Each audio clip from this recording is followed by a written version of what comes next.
Today, making something of your own and finding an audience for it is more feasible for creatives than it has ever been before. You can hone your skills publicly, accomplish something creatively, and before you know it, you could be directing a feature film, or an animated pilot, or a video game. In spite of just how suffocatingly hopeless it can feel to be an artist right now, I sincerely believe we are living in a golden age for independent creativity. It took a while to get here though. Before online video sharing platforms were founded, and before digital storefronts and streaming services existed, you'd have to sell your idea through more traditional means. Whether that meant premiering your film at local film festivals, booking gigs at any venue that would have you, or shopping a design document around to different game publishers, it wasn't easy bringing an idea to life. When it comes to early independent video games, I believe the story of how Shantae and WayForward came to be recognized as icons of indie game development is inspiring. I played Shantae for the first time in 2014, and I deeply connected with the games not just because of the story of how they came to be, but also because of just how much they evoked the design of games I loved growing up. The games feature elements of both Zelda and Metroid. Zelda in their separation of overworld and dungeons, key items, or in this case transformations, that you obtain in each dungeon in order to see things in a new light, and hunting for more heart containers in order to get stronger. They specifically feel like a spiritual successor to Zelda 2, thanks to featuring all of those things in a side-scrolling action context.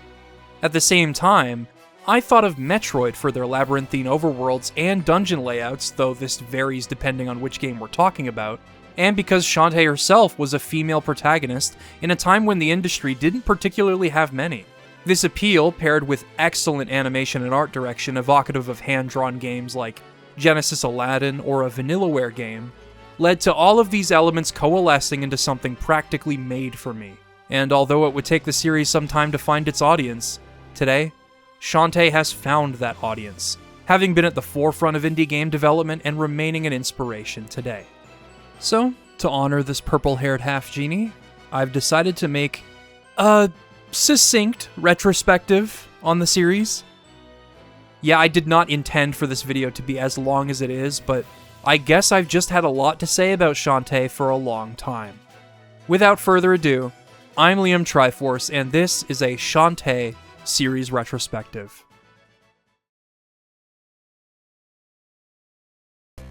Though the first Shantae game was released in 2002, the series' history dates back all the way to 1994. Shantae was born from the mind of Aaron Bozon, then Aaron Bell, an animator and artist who studied at CalArts.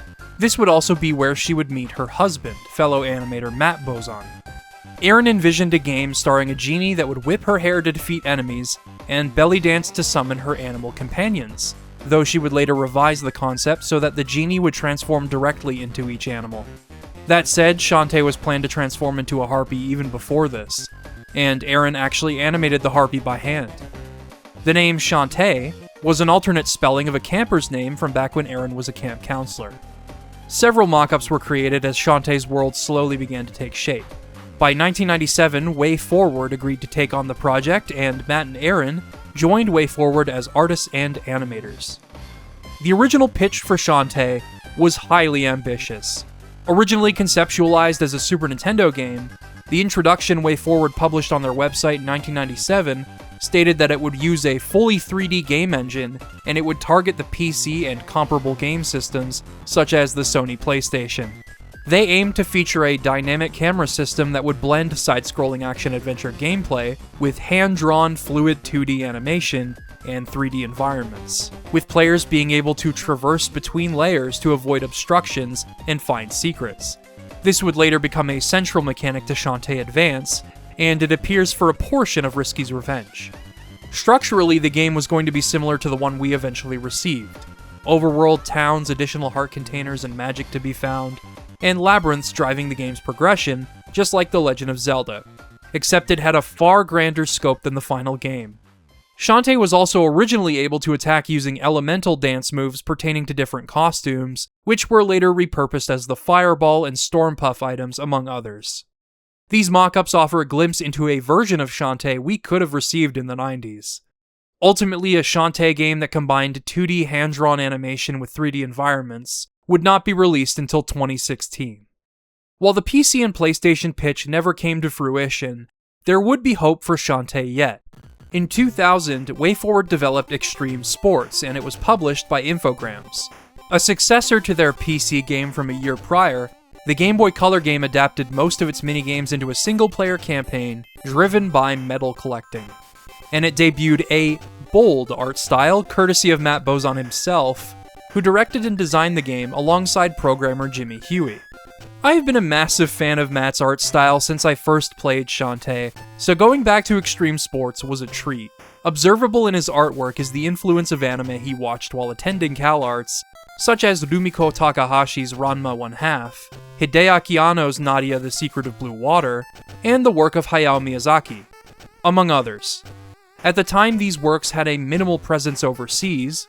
This was the 90s and long before Toonami, so I consider Matt a bit of an OG weeb. A real one.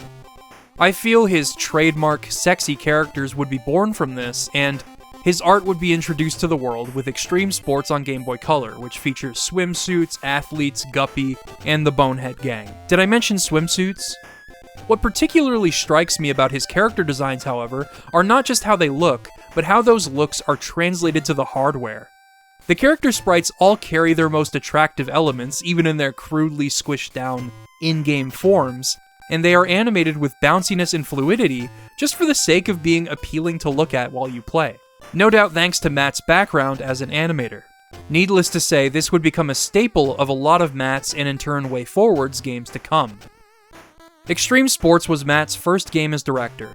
In it, you take control of either Finn or Guppy, most people are going to pick Guppy, and wander around the island challenging athletes to sporting events, with various criteria needing to be met in order to earn medals.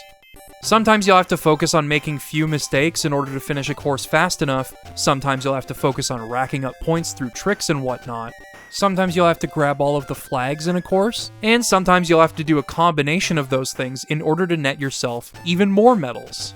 Your goal is to collect enough medals to gradually unravel the mystery behind the Bonehead Gang and win the tournament. Focusing on each of these things in each sport allows you to improve in specific ways, and although this would get repetitive in a home console setting, for a portable game, it is so much fun to keep improving and setting records in these 6 sports. This game has been re-released on Nintendo Switch, by the way, if you'd like to give it a shot. While not hugely successful, Extreme Sports established Matt Bozon and his team's ability to take their passion for the games they loved growing up and apply them to whatever they made moving forward. Among other games they developed during this time, here's an example that stood out to me. This is Wendy Every Which Way, a platformer starring Wendy the Witch from the Casper the Friendly Ghost comics. The game is far better than it has any right to be, precisely because Matt and his team were the ones to take on the license. In it, Wendy has to shift gravity in order to explore and solve the castle. Some of you that are deep into the NES library might recognize the mechanics that this game takes on, and I only learned of this after I had finished Every Which Way, but that is because it is a direct adaptation of a cult classic NES game called Metal Storm. Incredible game, by the way, and having an accessible, kid-friendly version of it, in my opinion, feels as though Matt and his team cheekily imparted their love of the game to a new generation. I also think Metal Storm had an influence on the team's desire to push hardware boundaries on the Game Boy Color with Shantae, as Metal Storm became known for its use of parallax scrolling as well, something that Shantae and years later Shantae Advance would also do. What I mean to say with all of this is that I feel WayForward's passion for the games and art they love in everything they create, and each of their games are an attempt to consolidate that passion into an original work. The team's work on Extreme Sports and other Game Boy Color projects eventually led to Voldy Way, tyrannical overlord of WayForward, giving the Shantae project the green light on the same console. From here, Shantae's world truly began to take shape. Matt created Sky and her pet bird, appropriately named Wrench, Bolo, a daft and easily smitten fighter and mechanic, the zombie girl Roddy Tops, and main antagonist Risky Boots, wearing the gear of her former master, as later expanded on in Pirate's Curse, as well as embodying his dark magic in her purple skin and features. Matt also refined the key elements of Shantae's design to match his other characters, and some of his more elaborate sketches of her would be featured not just in the game's manual, and promotional material, but also in the game itself, such as this full-body illustration of Shantae here that was, quote, repixeled, as it says in the official Art of Shantae art book. Her outfit also updates as you acquire the complete fighter set.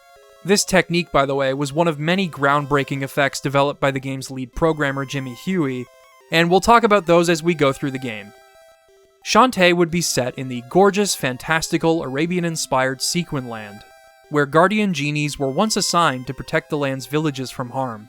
Though Shantae is only a half-genie on her mother's side, she does everything she can for the small fishing village of Scuttletown, and her journey across Sequin Land to stop Risky Boots eventually awakens her to new powers and gets her one step closer to the genie realm. The Zelda-like structure of the game, as proposed by the original design document, is mostly intact in the Game Boy Color version, making it feel like a fully fledged console action-adventure game of its kind, much like the Game Boy and Game Boy Color Zelda games. Though the ambitious home console version of Shantae would not be the one we received, the portable version was still plenty ambitious, and that ambition demanded expensive manufacturing costs, as Shantae required a 4MB cartridge with a battery backup for saving, something that most publishers balked at. The game was shopped around until Capcom, of all people, decided to publish the game. At the time, they had just collaborated with Nintendo on the Zelda Oracle games, and during the industry's transition to the Game Boy Advance, they chose to publish a few more Game Boy Color games made by other teams, including one that I actually played as a child, Toki Tori, which was developed by a Dutch company called Two Tribes. Capcom appreciated Shantae's similarities to their own action games, and chose to distribute it in spite of its manufacturing cost. Finally, Shantae would become a reality. Shantae was released for the Game Boy Color in June 2002, though the game was finished 8 months prior in 2001, and Capcom chose to release it on the same day as Resident Evil Gaiden in North America. Despite the system's successor, the Game Boy Advance, being on the market for almost a year at this point, Matt Bozon defended this decision, stating that Capcom is notorious for supporting dead systems, and instead blaming himself for never being able to settle on a target audience. Capcom produced around 15,000 to 20,000 copies of Shantae, and while those eventually sold out, a second print was never ordered. At the time, the nature of Shantae made it a hard sell, because frankly, male gamers did not want to play as girls back then. The game was, quote, too sexy to be a kid's brand, but too girly to be a male gamer brand, depending on who you talk to. As Matt stated, the most common reaction to Shantae back in the 90s was, hey, great looking game, but who do the guys play as? While male gamers certainly liked to play games that starred suggestive female characters, I think there was an elegance to Shantae's allure as a belly-dancing genie, even from the very beginning, that made it feel like an extension of the world Matt and Aaron had crafted, rather than her being deliberately titillating like the characters in Dead or Alive, for example, a game driven by arousal, and that aspect is cranked to 11 in each game. This is conjecture based on what I saw on the internet growing up, but it probably made many male gamers feel insecure over simply playing as a girl in a game not designed to be specifically appealing to them. Not to mention the men in Shantae are typically portrayed as bumbling idiots, like Bolo or the mayor. The women are running the show for the most part, a sentiment that Matt echoed in an interview. This makes Shantae more empowering than anything else. Certainly cheeky moments would appear throughout the series, and will draw attention to some of my favorites as we go along, but at the end of the day, Shantae and the other women in these games are the ones taking charge. And while I'm mentioning the series' cheeky moments, Shantae's hefty amount of sex appeal is a staple of not just the whole series, but nearly every original Way Forward project at this point. It is a defining characteristic of the Shantae series, and while it certainly drew me in, I found that this characteristic took a backseat to Shantae being a great character in her own right, particularly because it is never too much or too explicit. And when it does border on being that, it is used in a fun way, such as the Metroid-inspired windscreens. It is entirely satirical or self-referential, or it is just downright awesome. This is a grander topic that doesn't necessarily pertain to the original game, but in Pirate's Curse, Shantae makes a brief remark that she wouldn't make a great role model, on account of her, quote, bad temper and outlandish outfit. I think this joke works super well because the Shantae I know from these games isn't just a character to gawk at. She's infectiously positive, incredibly strong, kind, determined, funny, and above all else, fun to play as thanks to her physical and magical capabilities. Honestly, she's an excellent role model, which is something that Matt said himself in an interview, specifically commenting on that joke. I'm glad that things have changed since Matt and Aaron were pitching Shantae, and now the character seems to be appreciated by a much wider audience. I'm glad they managed to get the game out there, because as Matt said, I feel like Shantae had to exist, even if it was just to reach out and see if there was an audience reaching back. Thankfully, that audience did reach back. In spite of the game's sales numbers, the game was very well received. Before we talk about anything else, we should talk about the music in this game, courtesy of Jake Kaufman. If you don't know him for this series, you might know him for his work on Shovel Knight and Mina the Hollower. Jake has been working with the technical capabilities of old hardware for a very, very long time, and even back in 2002, he demonstrated a mastery over their limitations, and in turn, their strengths. Perhaps the reason his music shines through is not just his fierce utilization of every audio channel the Game Boy Color had, but also his ability to use melody to paint a vivid atmosphere of any scene in the game. The theme Burning Town, which plays after Risky Boots attacks Scuttletown, wears its Arabian influence on its sleeve, an example of chiptune being an impressive medium for reinterpreting various genres.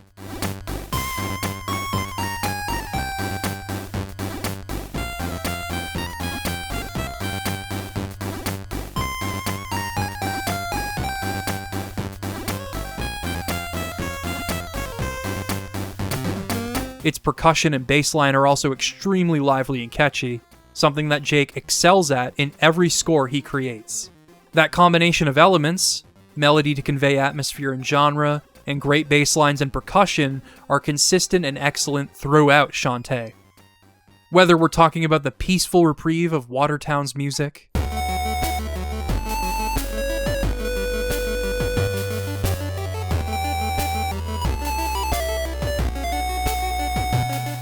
the incredible, mysterious, catchy first Labyrinth music that never seems to get old,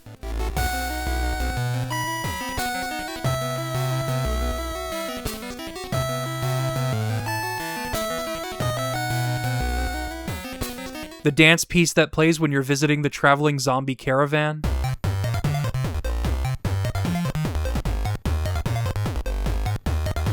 or the big beat that kicks in when day turns to night in the overworld and you're suddenly rushing to the nearest town to avoid the double damage.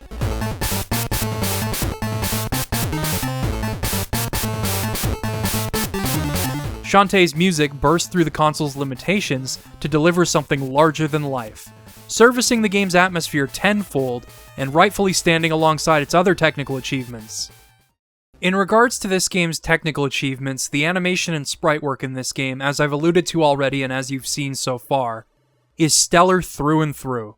Starting with just the character sprites themselves, they obviously can't look excessively detailed on a Game Boy Color, but they convey the most important features and look incredibly appealing all the same. Though the rest of the cast have plenty of detail and character in their animation, such as the Mayor, Risky Boots, Bolo, Roddy Tops, etc., Shantae's sprite naturally has the most going for it in terms of character acting. Every movement is mesmerizing to watch. Shantae's trademark hair whipping attack, which functions pretty much exactly like the whip in Castlevania, complete with startup delay and great range, is especially fun to watch as you fight enemies, particularly when Shantae is crouching. It's all perfect, no notes. Then you enter a town and see this utterly mind-boggling effect. Supposedly, in order to achieve this effect, the sprite was assembled on several layers.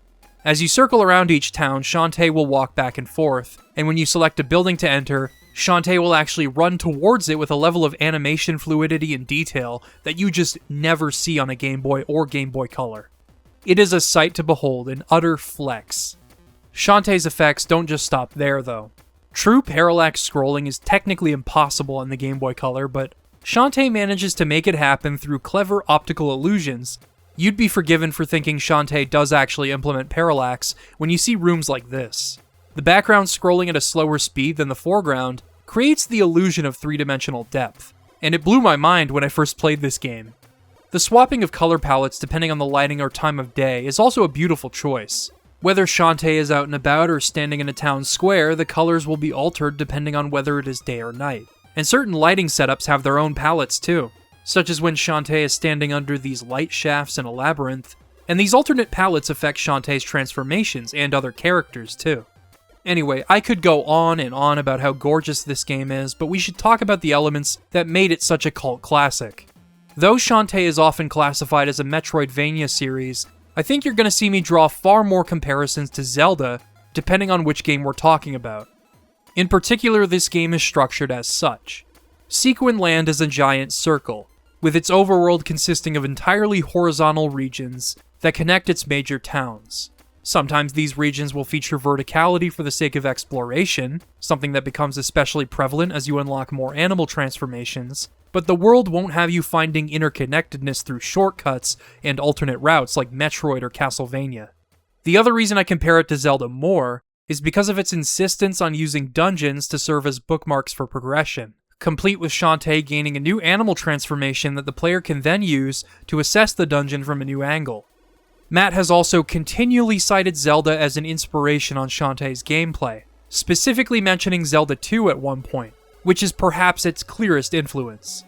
While I didn't care for Zelda 2's experience system and aspects of its gameplay, I've always felt that a tense, action-packed side-scroller that retains elements of what makes Zelda Zelda would be an excellent idea for a 2D Zelda game in the future, and Nintendo themselves never attempted the style again after Zelda 2. This is part of why I initially connected with Shantae. Everything about it screams side-scrolling Zelda, complete with heart holders to find in the overworld to gradually increase your health and room for error as combat gets more difficult, gems to collect in order to purchase items for use in combat and other upgrades, and the aforementioned animal transformations serving as this game's dungeon items. So, how does this game fare in its adaptation of that? Well, despite exhibiting some issues as a result of this being their first game in this style, it is still well constructed and impossible for me to not enjoy on the whole. Let's tackle things one at a time. Firstly, the combat in this game, taking influence from both Castlevania and Zelda 2, is consistently well executed and offers plenty of options for dealing with enemies, though it is somewhat annoying that these combat items are not finite upgrades. Future games would have these items revolve around a magic meter, much like the items in A Link to the Past all the way up to the Wind Waker, and the series is better for it. In spite of that limitation, however, the items in this game are fun to use. The Pike Balls are a godsend, and are perhaps my favorite purchasable item in every Shantae game, as it creates this wall of damage whenever an enemy is close to you. The Storm Puff is a bit situational, but excellent in boss fights, essentially acting as a stationary turret. Flash Bolts are a classic ranged option, and the Greedy Jars are great when you need to grind for gems in order to get the fighter's gear, which you will if you're going for 100%. I guess the Greedy Jars aren't really as useful as the minigames you can play for gems, but they're a nice alternative. Also, the exit candies are essential to have on hand if you find yourself re-entering a dungeon to find warp squids. More on those later. The other two items are purely situational and I rarely used them. The Twin Mints are a decent way to deal consistent damage, but I preferred Pike Balls because they were inexpensive. Float Muffins protect you from falling into pits, and I pretty much never used them. They almost felt like a response to the screen having to be so zoomed in on the Game Boy Color. Yeah, that's probably the worst thing about traversal in this game. Shantae has several leaps of faith in its overworld, especially if you have no way of inching the screen down to where bottomless pits would be visible. I feel that the game had to be presented like this for the sake of visibility on a screen with no backlight, so it kind of makes sense that such a casualty would be born from that. Another funny casualty of this decision is the race with Roddy Tops, which shouldn't be hard in theory, as all you have to do is either jump or slide depending on the obstacle that shows up, but you have a split second to react when they do, as a result of the game's aspect ratio. Anyway, tangent aside, these items I mentioned would not return in most future installments, and that's why it's good that they experimented here, because the items they kept were only further refined and made excellent. Barring items, however, the core combat is extremely solid, and enemies throughout will give you a run for your gems. Shantae's Hair Whip is satisfying for the same reasons as a Belmont's Whip, and you can attack both from a crouching or standing position, much like Link in Zelda 2, and that's something you really have to get used to with certain enemies. Though I went into my thoughts on the items beforehand, they would be nothing without the fact that combat in Shantae is fun, and that remains true throughout the series. There's just something so indescribably satisfying about timing Shantae's hair whips to the movements of an enemy, and the added range you get from the length of her hair. Her hair being integral to her design from both an aesthetical and mechanical perspective just makes it all the more brilliant as character design, and the same goes for her belly dancing magic. Hidden within each dungeon is a trapped guardian genie that will grant Shantae a new transformation dance, essentially making up this game's dungeon items as mentioned. The first is the monkey, which allows you to scale walls and jump a little higher than normal.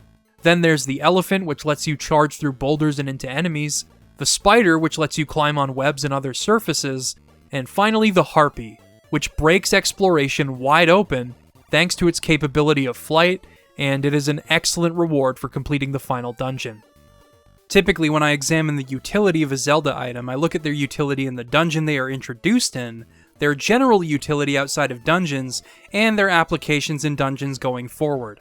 While, say, the grappling hook is something that sees a ton of action in Wind Waker thanks to its movement possibilities and looting enemies, something like the spinner in Twilight Princess is an item that is fun to use in the Arbiter's Grounds, but then entirely situational elsewhere, just to show you what I'm talking about. The monkey is immediately satisfying in all of these categories because it solves the problem of verticality, and allows players to explore places they would have never dreamed of previously. The elephant is fulfilling in this regard not just because it is satisfying to finally be able to clear those boulders blocking your way, but also because you can clear gaps with the elephant's charge that you might have thought were impossible to clear otherwise, and you can take out enemies.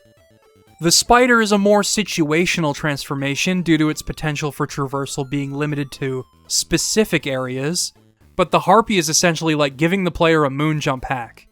You're not invincible while flying around, of course, but trivializing traversal as a reward for finishing every dungeon is, once again, excellent. But you can't discuss these transformations in isolation.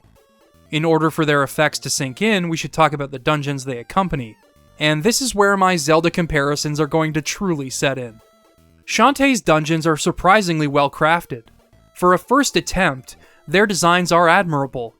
It's worth noting that Shantae on the Game Boy Color doesn't feature any maps, regardless of whether you're in a dungeon or in the overworld, and your only point of reference for traversing the overworld is that it is designed to be a loop, something that the instruction manual also points out. Even so, I never found myself truly lost in dungeons, thanks to their compact design. They walk that fine line between labyrinthine and digestible that is hard to execute well, and they are always fun to solve. The first dungeon, the Dribble Fountain, uses a pretty straightforward structure, but through its recurring block puzzles and the unlockable monkey transformation, it feels like a quintessential classic Zelda dungeon, with the capabilities of the aforementioned monkey transformation making it exciting to fully map out. The Golem Mine is even closer to Zelda by design, balancing both the unlockable elephant transformation for clearing paths and fighting the boss, but it also has its own unique polarity mechanic when you step on those color-coded panels, through which you can then magnetize yourself to enemies in order to fight them, and even solve puzzles. It also sometimes requires you to switch polarity and then find an alternate route with the monkey so that you can maintain your polarity in a different area that would otherwise block the way with a panel, continuing the monkey transformation's usefulness in an exciting way. Cackle Mound balances these moving blocks here with verticality that can only be approached once you obtain the spider, and finding rooms with these statues that give you keys. Finally, the Twinkle Palace combines everything into a big labyrinth where you use all of your upgrades in tandem, and eventually unlock the harpy. The design cohesion throughout is solid, the creativity is observable, the puzzles are all just the right difficulty without breaking the flow of navigation and combat, and there are some fascinating ideas here to boot. Yeah, so when I describe the Shantae games like this, you can probably see why I fell in love with them. The first game is not a core Metroidvania in the same way Symphony of the Night or Super Metroid is, nor does it ever feel like that. When the series gets closer to feeling like that, we'll touch on that, but personally, I feel it's somewhere in the middle between Zelda and Metroid, and what a sweet spot to hit. You know me, Zelda and Metroid are far and away my favorite games from Nintendo. Any game that can find a balance between the two is a good game in my mind. You input all of these dances through Ocarina of Time-esque button presses, except rather than learning the melodies and playing them on an instrument, you're just memorizing cheat codes. At the very least, you get to watch Shantae dance while you do so, and that's fulfilling in and of itself, but I do think the system is somewhat obtuse, and this would thankfully be improved in future installments, especially the Warp Squid dances. We should talk about those. As mentioned, Sequin Land is a loop, meaning that in theory, if you started in front of Scuttletown and you walked right without stopping, you would eventually end up back at Scuttletown. This is good for knowing which direction you're headed in for the sake of the story, as you only need to worry about west and east, but this is where my least favorite things about this game come to light. Technically, it is not a true loop until much later in the game when you obtain the Harpy transformation, where you can then cross what was a previously impassable gap. That said, you don't have to worry about that until you have the Harpy anyway. The problems with this layout have to do with the arduous stretches of land, filled with enemies that you have to repeatedly cross, even with warp points set up. Seriously, these areas are sprawling, and it's not like they're crawling with items or anything. You can find heart holders and fireflies, and there are absolutely times where you can use your transformations to view these areas from a new lens, but a lot of these areas just make for either dead air or unnecessary added stress across your playtime. Especially when you have to constantly deal with enemies like the Naga, who have bullshit accurate tracking on their sonic waves, like if a Hadoken was a homing missile, and it traveled at 100 miles an hour. On top of that, there are additional abilities that you can unlock for each transformation, like the Monkey Claw and Elephant Stomp, but by the time you have all of these upgrades, you'll be almost finished with the game, and there isn't a lot to find. Anyway, I know backtracking is unavoidable in an interconnected Metroidvania, but like I've said, Sequin Land is not that. It is spread so thin, and your only means of getting from one place to the next is usually by going either left or right on foot, until you get the Harpy. There's nothing to circumvent this like an elevator in Hollow Knight, or an alternate route in Super Metroid. Typically, you can just use Vanish Cream to avoid repetitive enemy encounters, but the cost of that adds up after a while. Just hope that you're not out of Vanish Cream at night when enemies hit harder. Then traversal can be hellish. This is compounded by the aforementioned bottomless pits that are difficult to see thanks to the game screen being as zoomed in as it is, and the inclusion of a live system. Granted, the extra lives are likely here in order to compensate for how lengthy and somewhat difficult these stretches of land can be, but it always sucks to lose your last life to a pit you couldn't see, and to have to continue from your last save point back at a town. In order to cut down on this travel time, you can hunt for warp squids. I am not against the idea of earning convenience in a game like this. It's incredibly satisfying to link new paths to old areas in any game with an interconnected map. On my first playthrough, I was put off by the fact that you needed 4 warp squids in order to learn a warp dance. But then I realized you can find 4 warp squids in each dungeon, with an extra squid being obtainable later with different transformations. So as long as you explore each dungeon thoroughly, you should be fine. If not, well, you're going to be walking an awful lot. Even so, warp squids do not cut down on the incessant length of these regions. They're great for a first run, but not so much as you run between towns. Not to mention, the dances you learn in order to warp are like Stairway to Heaven long. I feel like I'm inputting a cheat code in San Andreas right now. This is another reason why I don't consider Shantae a Metroidvania. If it were, you'd be able to get back to Scuttletown in a multitude of ways. In this game, you have 2 directions, west and east. Thankfully, future Shantae games would learn from both structuring the overworld and warp points like this, and each game would go for something completely different, too. That's just how you learn as an artist, I suppose. You have to allow yourself to make mistakes in order to improve. For a first game, Shantae is incredibly impressive. I know it might not seem too crazy to some younger players today, but as someone who grew up playing Game Boy Color games, I am astounded by what the game achieves both on a technical and design level. It's no wonder the game became a cult classic. Before I move on from the first Shantae game, I wanted to mention that the games are often quite lighthearted, and they are better for that. Each storyline feels like a Saturday morning cartoon that offers glimpses of genuinely heartfelt writing, and this game is no exception to that rule. Throughout the game, Shantae seeks help from her friends in order to enter each dungeon, and by the end of the game, when she's thwarted Risky's plans, she is offered a chance to become a full genie and enter the Genie Realm, where her mother resides. but she chooses to remain in the mortal world with her friends. It's a nice ending, and the seeds for further stories in this world would be sown here. Overall, Shantae on the Game Boy Color is a marvel for its time and for the hardware it was released on, in spite of its missteps. If nothing else, I feel like the team was able to prove to themselves that they could make something like this, and you can feel that confidence in their work as the series progresses. Unfortunately, the next game in the series would not see the light of day for 8 years. Shortly after Shantae was finally completed, the WayForward Pocket team, as Matt referred to them, got to work on Game Boy Advance titles. The engine would be honed over the next several years on multiple games for the platform. This was when WayForward's output was at its highest, as they would take on several projects to pay the bills, all the while hoping they could find publishers for their ambitious, original projects. Some of these games I have actually played, such as Godzilla Domination, which was a portable adaptation of the arena fighter Destroy All Monsters Melee for GameCube. Well, there's not much here that screams WayForward to me. Never mind. Now I see it. Perhaps the first WayForward game I ever played was Tak the Great Juju Challenge, an adaptation of the console game of the same name. When I found out Shantae was made by the same studio years later, I was dumbfounded, but that's just how they got their name out there. This led to a handful of pretty awesome opportunities for them, though. In 2005, Namco published WayForward's Sigma Star Saga for the Game Boy Advance. To summarize its gameplay, you control Ian Wrecker in an RPG overworld for most of the game, but whenever a random battle occurs, or you need to travel somewhere and fight a boss, the game suddenly turns into Gradius. No, I'm not kidding.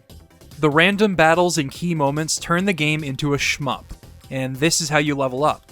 You can even find weapon data in the overworld in order to modify your bullets in the shmup stages, allowing you to mix and match parts and create a firing pattern that suits your needs. As a hybrid RPG shooter, it's awesome. I like the game way more than I thought I would, though that might have had to do with the fact that the DX re-release of the game tweaked the encounter rates and rebalanced XP gains to the point where I never had to grind.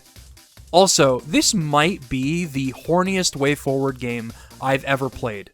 Syme's design really says it all, but then there's also the scene in the elevator where the game cuts to black during a tender moment between Syme and Wrecker, but then when she ends up apparently pregnant, Wrecker claims that they didn't do anything.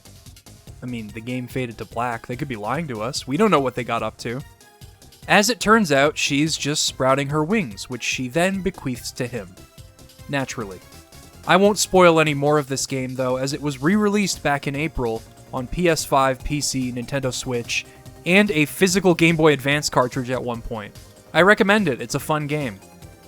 While WayForward were cranking out Game Boy Advance games to keep the lights on, there was always the hope that at one point, a Shantae sequel would eventually find a publisher too. This was a hard sell from the beginning because the original game didn't perform very well, but they still shopped the game around throughout the 2000s. Sadly, this never came to fruition, and Shantae Advance, as well as any further experiments with the character, were archived and shelved, with Matt and the team hoping that someday they would eventually come together. A few years pass and Nintendo releases the Wii and DS. WayForward lands a huge job developing Contra 4, and another developing a remake of A Boy and His Blob.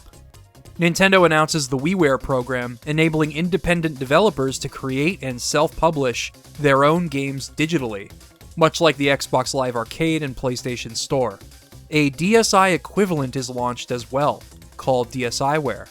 WayForward gets well acquainted with the service, developing Mighty Flip Champs, itself inspired by their work on Wendy Every Which Way, and Mighty Milky Way, featuring a cute French-speaking alien.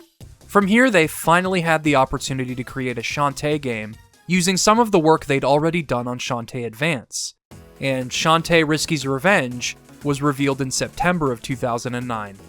It was not going to be a completed version of Shantae Advance, but rather an entirely original episodic game released in 3 parts in order to get around DSiWare's 16MB file size limit.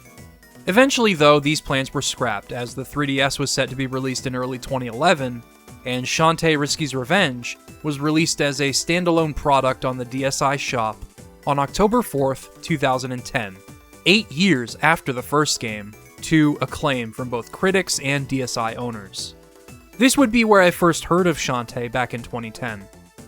This new digital era ensured that independent developers could make their games on their terms, and WayForward was at the forefront, hoping that Shantae would become the face of that movement.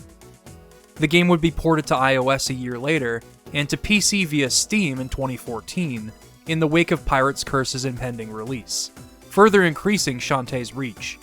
Today, independent developers have unprecedented methods of developing and releasing their own games, a comforting thought in the face of how bloated budgets and homogeneous game mechanics have oversaturated modern games for over a decade now, and indies continue to exhibit the true creativity and innovation that we once had in this industry.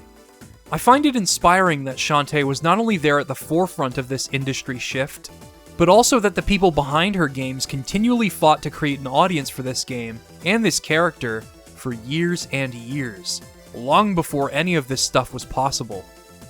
To me, Shantae is a symbol of hope for anyone that wants to direct a game. A living example that so long as you are passionate about your idea, someone else out there will be too, and you will find your way. That said, how's the game? Risky's Revenge was one of the more expensive DSiWare games, at 1,200 Nintendo points, or $12, so was it worth it? Of course it was. First of all, the game immediately plays better than the first game due to the fact that you don't have to hold the attack button to run anymore, and your hair whip, top speed, and mid-air control have all been tweaked ever so slightly to make controlling Shantae feel effortless. On top of that, you have Alucard's backdash, which has been scientifically proven to be the best way to travel. Also, the game pauses whenever you are dancing or using items, so you aren't defenseless like you were in the original game, and the items use a magic meter universally, as mentioned previously. The item selection at the shop in Scuttletown was refined to an assortment of upgradable items, each upgradable with gems and a new collectible called Magic Jam. The Fireball can become a flamethrower, the Pike Ball can become the Mega Pike Ball, and the Storm Puff can become the Mega Puff. In addition, other upgrades for Shantae have been added, like the Attract Magic, which draws dropped items in like a magnet. You can purchase an upgrade that passively refills your magic meter, which is incredible, and you can upgrade your hair for both faster whipping and more damage. A focused selection of upgrades and items with not a single miss, and a new collectible to purchase them with, doing away with those obnoxious warp squids. The long and short of it here is that Risky's Revenge plays beautifully all around. As for the warp system, the original DSi version of the game only allowed you to warp between 2 designated pedestals. But every subsequent re-release revised that system to just let you warp between any of them, so long as you've discovered them. It's painless and it alleviates backtracking without completely eliminating traversal. As for the map itself, each region exists on layers that once again do not intersect with each other, which is to this game's benefit in my opinion. Scuttletown is divided into 3 layers, 2 of which branch out into other regions. While the background layer leads to the linear Polyp Bay and Mermaid Cliffs, the foreground layer leads to Tangled Forest and Barren Desert, which actually do some pretty cool stuff.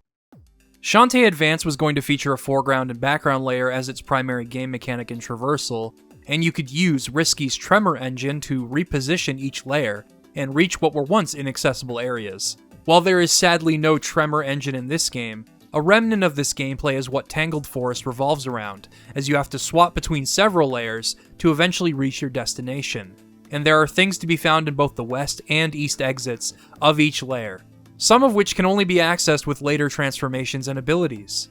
Your objective here is to return a lost puppy, Wobblebell, to this chef girl here, and if you explore the forest for the right exit, you'll find it with Roddy Tops. The chef girl will cook you up a tasty meal, which you can then use to tempt the boss of the first labyrinth, Squid Baron, into letting you in. It's very nice of her to cook something up for you after you reunite her with Wobblebell. As an aside, this is where I feel Shantae would really discover its defining sense of humor. Squid Baron was definitely the surprise favorite of many due to his blunt manner of speech, though I question whoever decided to have squid babies with him. We'll be seeing more of him throughout the series, so be prepared. While the game isn't as consistently hilarious and fourth wall breaking as its direct sequel, there are still a handful of great lines and moments throughout, including this gem. My mom dressed as the pirate lady for Dad, but I'm not allowed to say such things. Anyway, the barren desert is segmented, and each portion can be discovered and accessed through a central cave system, and there are other caves to investigate all the while. In fact, there are little caves to explore all throughout Sequin Land, just like the first game, and with the final endgame quest for the golden baby squids giving you an excuse to explore the world with all of your upgrades. Coupled with the refined map and warp system over the first game, this game is a delight to explore and solve. One thing that I found significantly helps this game's world to be so fun to explore is its brevity and structure. I've heard people criticize this game for its short length, no doubt a byproduct of its rework from an episodic game to a standalone sequel, and yeah, it is kind of disappointing that the game only features 2 proper dungeons and what is essentially a glorified challenge run, but I don't know, man. I've come to appreciate this game's short length over the years. It makes for a short yet oh so sweet game to replay. Maybe it's because I have a lot going on these days, but great games of this length are games I cannot commend enough. Especially action-adventure games structured like this.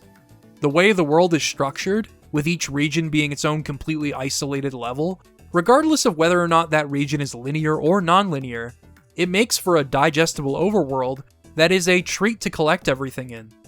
Not to mention, the 2 proper dungeons that are in place here are awesome. The first, the Squid Baron's Labyrinth, allows you to see things in a new way thanks to the monkey transformation you earn, allowing you to find tunnels and reach new places, something that is teased effectively in the dungeon's first central room with this treasure chest in the center. Later on, the Hypno Tower is all about finding new rooms depending on how the eyes of these statues are positioned, and this extends to these platforms too. It's a thoroughly perplexing dungeon to solve on your first go, and the part where you have to scavenge for 4 keys in order to get the mermaid transformation, and completely piece together the boss key, takes some serious memorization and lateral thinking to work out. I also like the secret bonus rooms a lot. Great for grinding gems in 100%, as purchasing every item is required for 100% completion. I don't even mind the battle tower either.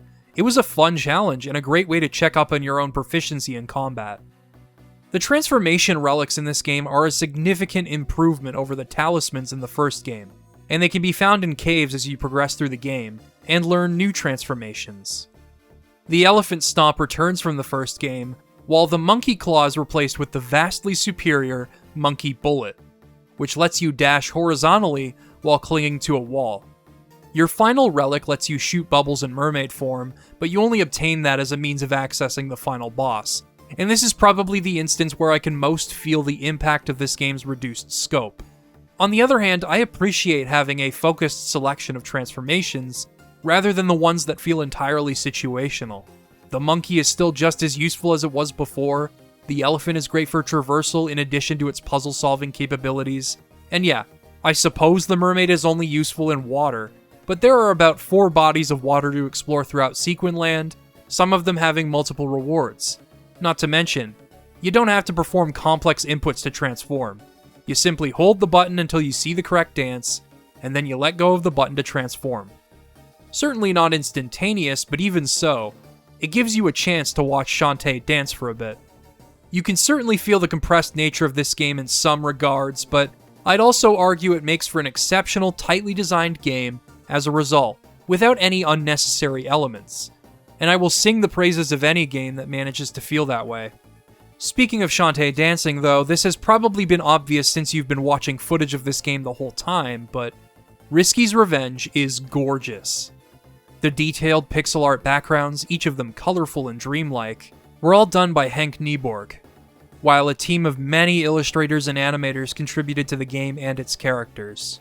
I know we've seen many reinterpretations of the Shantae cast, all of them beautiful in their own right, but I have a fondness for the illustrations in Risky's Revenge in particular.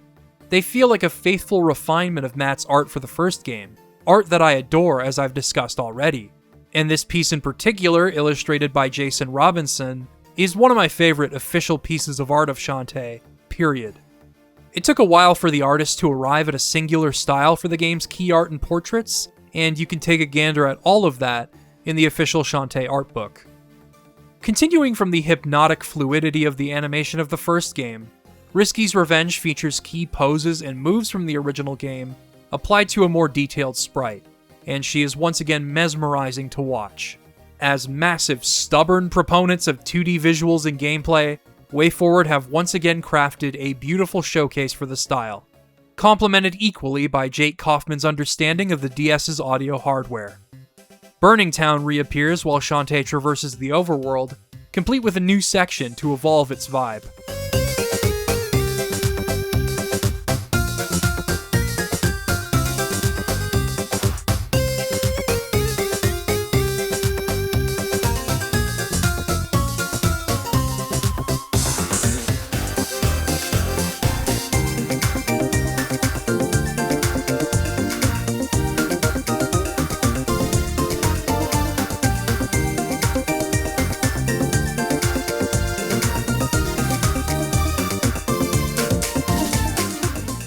The rooms and dungeons and caves where you obtain new transformations, the Hall of Magic, contain a serene, peaceful, and slightly melancholic track that I have actually used in previous videos without anyone taking notice of it. Now you know where this theme is from.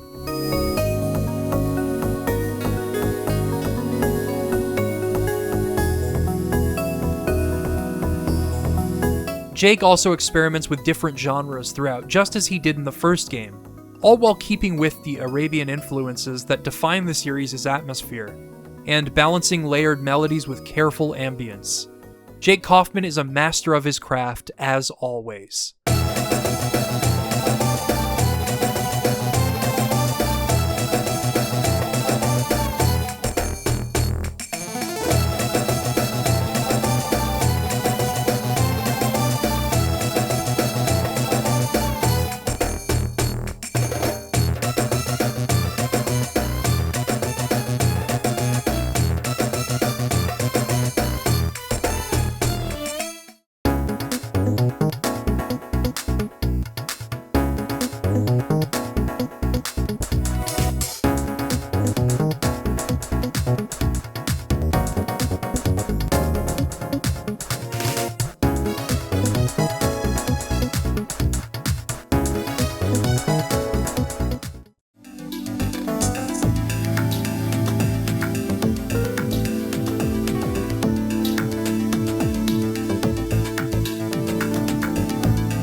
One final thing of note.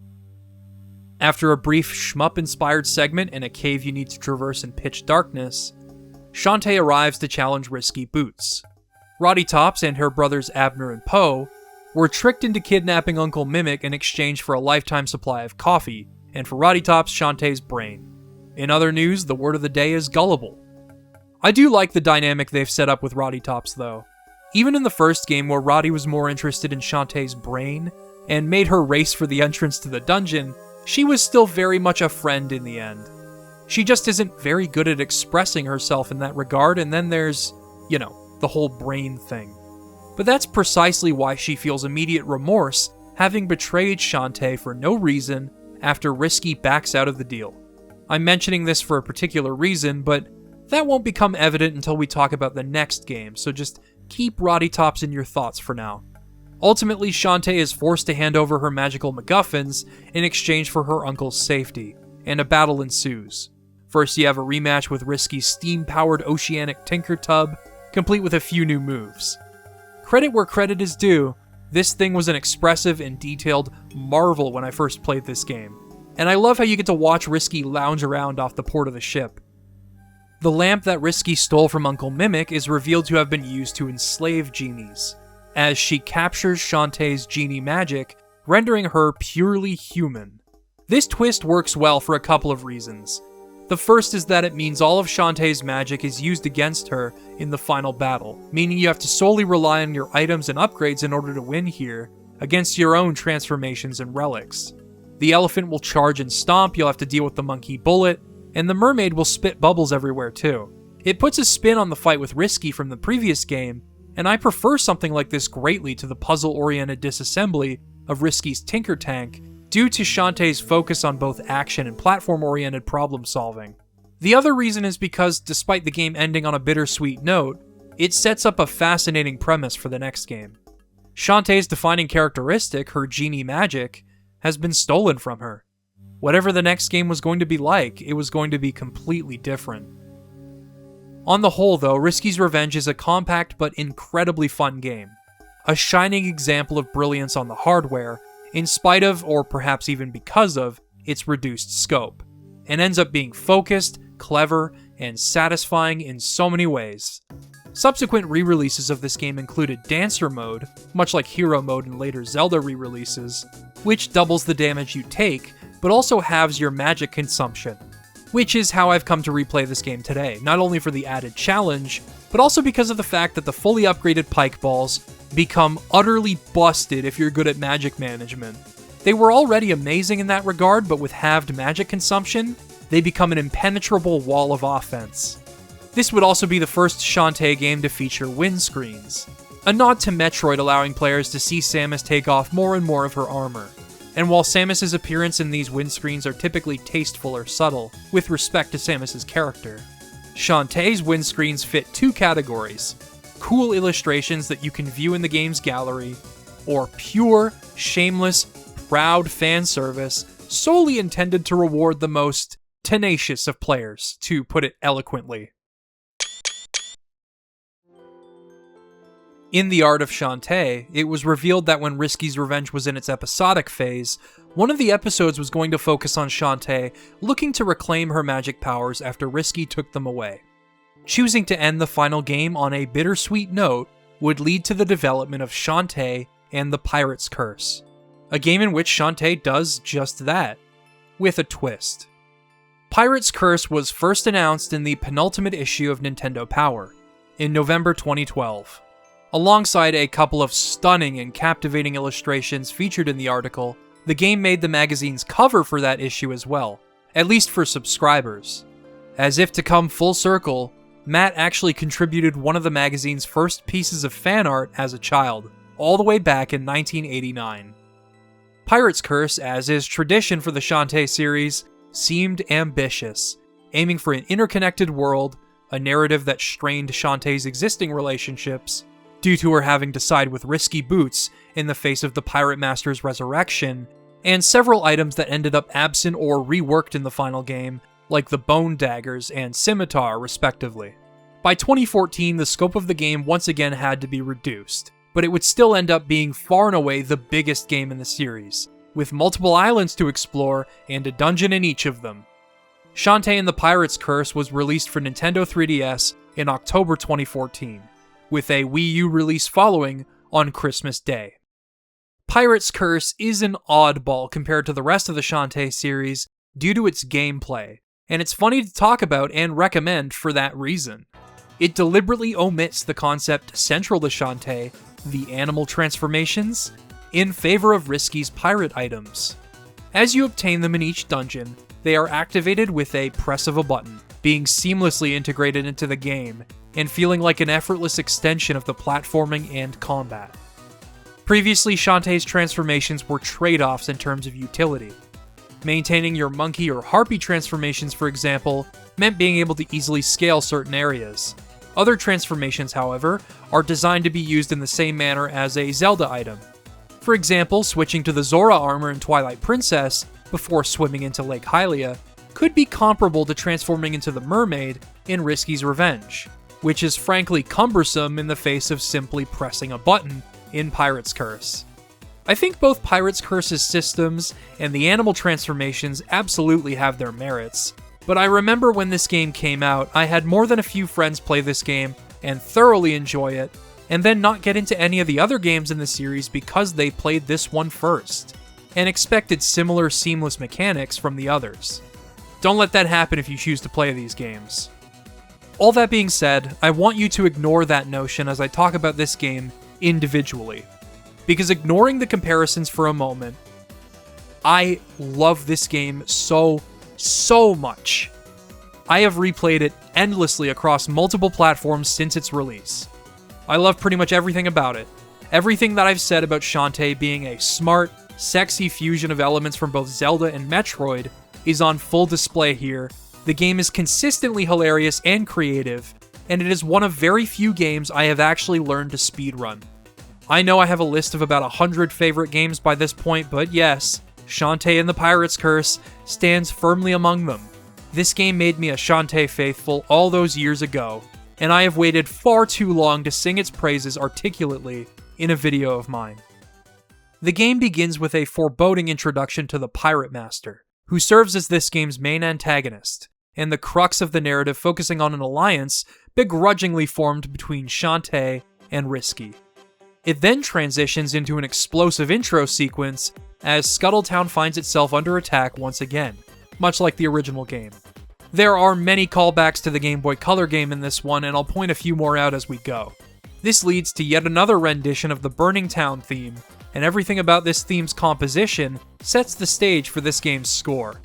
With no hardware restrictions to compose for, Jake Kaufman had complete freedom to write whatever he liked.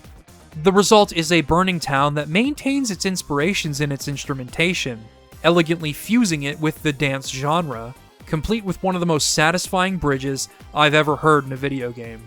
If one were to wholly distill the energy and atmosphere of the Shantae games into a piece of music, this is what it would sound like.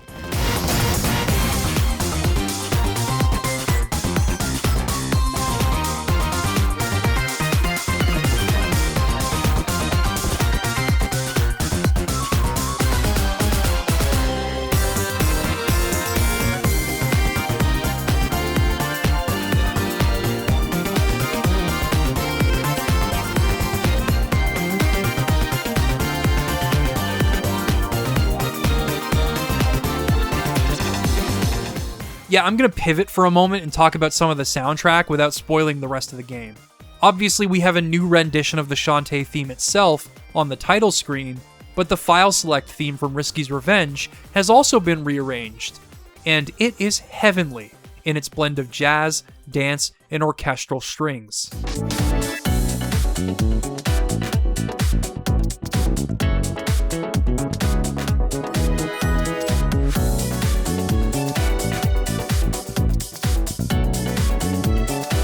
Jake's penchant for blending and incorporating various genres is more vivid than ever in this game. Check out the Scuttletown theme.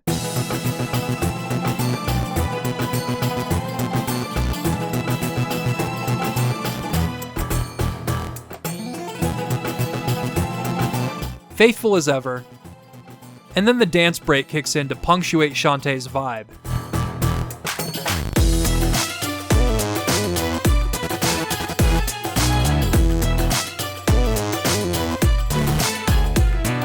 Even bog-standard island exploration is made vibrant and fun each time thanks to the consistent larger-than-life sound and blend of genres.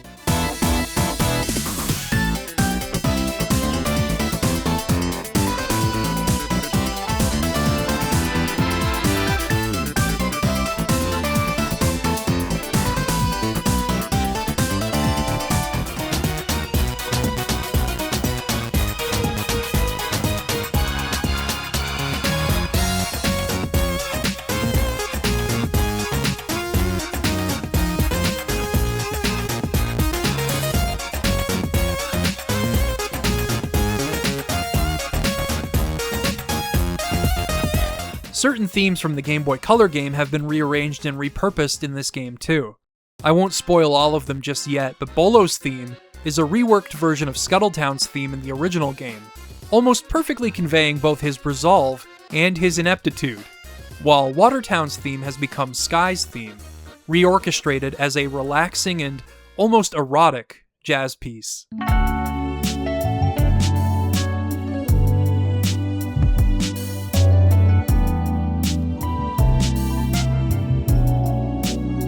I could go on really, but I'll save the rest for later, as I delay my discussion of the game itself otherwise.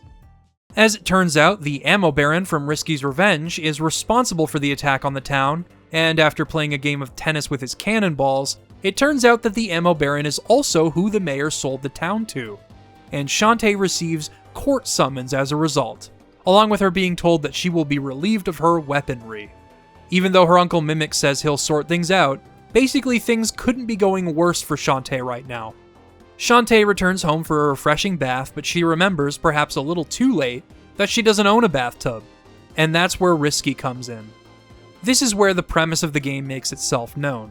The Pirate Master has stolen all of Risky's weapons and Tinker Bats, having transformed the latter into Cackle Bats through dark magic. In order to combat the Pirate Master, Shantae and Risky opt to team up, and together Shantae gradually reclaims Risky's items in each labyrinth she visits, defeating Cackle Bats and collecting their dark magic in a genie lamp all the while. The same lamp from Risky's revenge that Risky stole.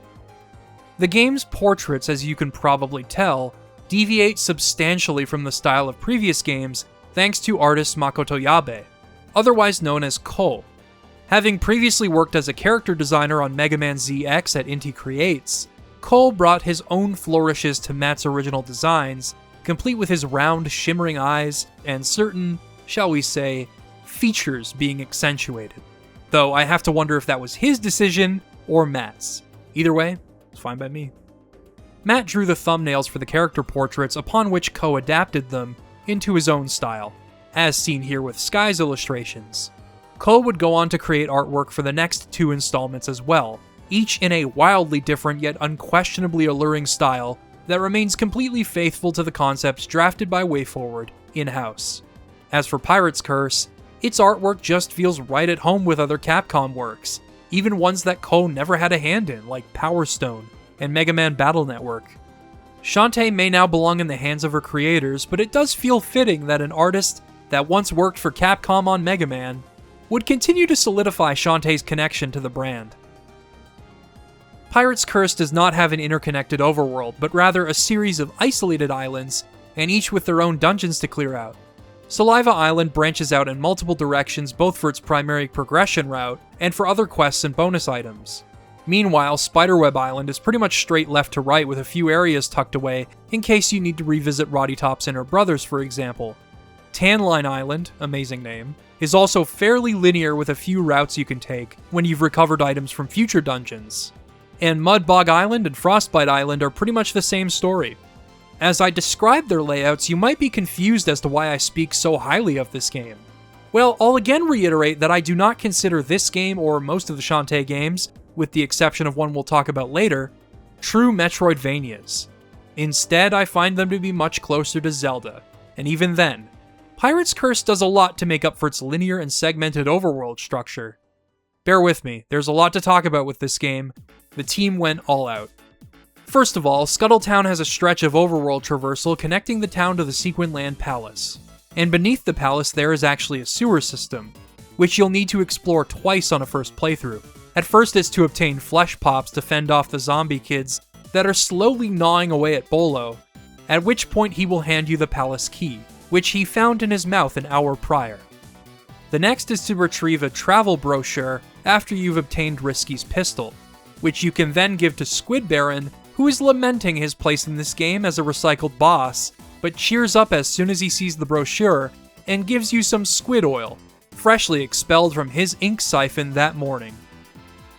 On the way to the palace, you'll be able to gradually pick each area clean with new upgrades like Risky's hat, cannon, and scimitar, and this is true for each revisit to the islands. Much like the previous games, it's all about seeing the world in new ways, a tale as old as time in games like this. And you'll find yourself discovering alternate paths, new items compulsory for progression, hidden areas, and tons of rewards if you notice and memorize suspicious things, which helps give your revisits purpose and make them more enjoyable. Not to mention, the areas are usually focused and compact, and you can keep track of how many heart squids and cackle bats you found in each area when aboard Risky's ship. In spite of the linear layout of most of these islands, it seldom feels like pure backtracking to revisit them. The palace revisits and Mudbog Island are probably the only instances I can think of where it started to weigh on me. The palace trek is alleviated once you receive the scimitar and can run lightning fast, and Mudbog Island just has an obnoxious amount of enemies to deal with, but that area is very clearly designed for you to use the items you've collected and purchased along the way, like Monster Milk, the Bubble Shield, and the Super Pike Ball, for example. You can also use pirate flares to either warp back to Risky's ship or exit a dungeon. and all items in this game can either be purchased or found in random drops upon defeating enemies, and you can stockpile them too, since there's no magic meter this time. Permanent upgrades to Shantae's abilities and tools have to be purchased from the shop though. Speaking of which, let's talk about those items and permanent upgrades. I've already mentioned the Cackle Bats, but there are 20 of these guys to find across every island, and obtaining all of them is critical to fighting the Pirate Master's true form, and obtaining the best ending for reasons I will get into later. As such, looking for these guys is a no-brainer, and it is a lot of fun for reasons I outlined earlier. The same goes for the Heart Squids, which act exactly like heart pieces in Zelda, and that is a very good thing. You can take 4 of these cute little guys and mercilessly melt them down for more health. There is just something so inherently satisfying about gradually working toward a new heart container in Zelda, and this game is no different. It helps that Pirate's Curse can be a much more difficult game than the previous Shantae games, so coupled with this game's scope, I feel strongly compelled to go for them. As for non-permanent items, you've got a wide assortment of foods, the Pike Ball as always and the Super Pike Ball, a bubble that protects from projectiles, and Monster and Super Monster Milk, which upgrade your strength significantly for a short period of time. A focused selection of items that you can collect and use strategically, and I have absolutely no complaints. Some are rarer and more expensive than others, but even with no magic to use, they're all perfect. Let's go into more detail regarding the islands though. On your first visit to Saliva Island, you'll have 2 major tasks that eventually intersect. You'll meet this fellow who remains by his petrified wife, and he hands you a ring, later revealed to be used in moving these statues in order to access the rest of the island. The other task involves giving these 2 girls a place to swim, after this supposed swimming hole dried up. There are also some strange runes in the background. What's that about? Anyway, you can absorb the ham stink and move on from here.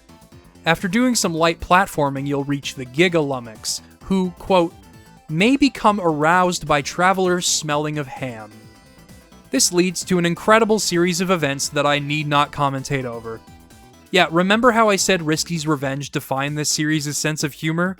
Well, Pirate's Curse's primary objectives, for the most part, are entirely satirical and outrageous, and it makes for an incredibly fun game to play through. I almost don't even want to show most of this game's dialogue so as not to spoil any of it, but it truly emphasizes just how much fun Pirate's Curse is to play. Anyway, now it's time to teach the Petrify spell to this guy, and have him reverse its effects.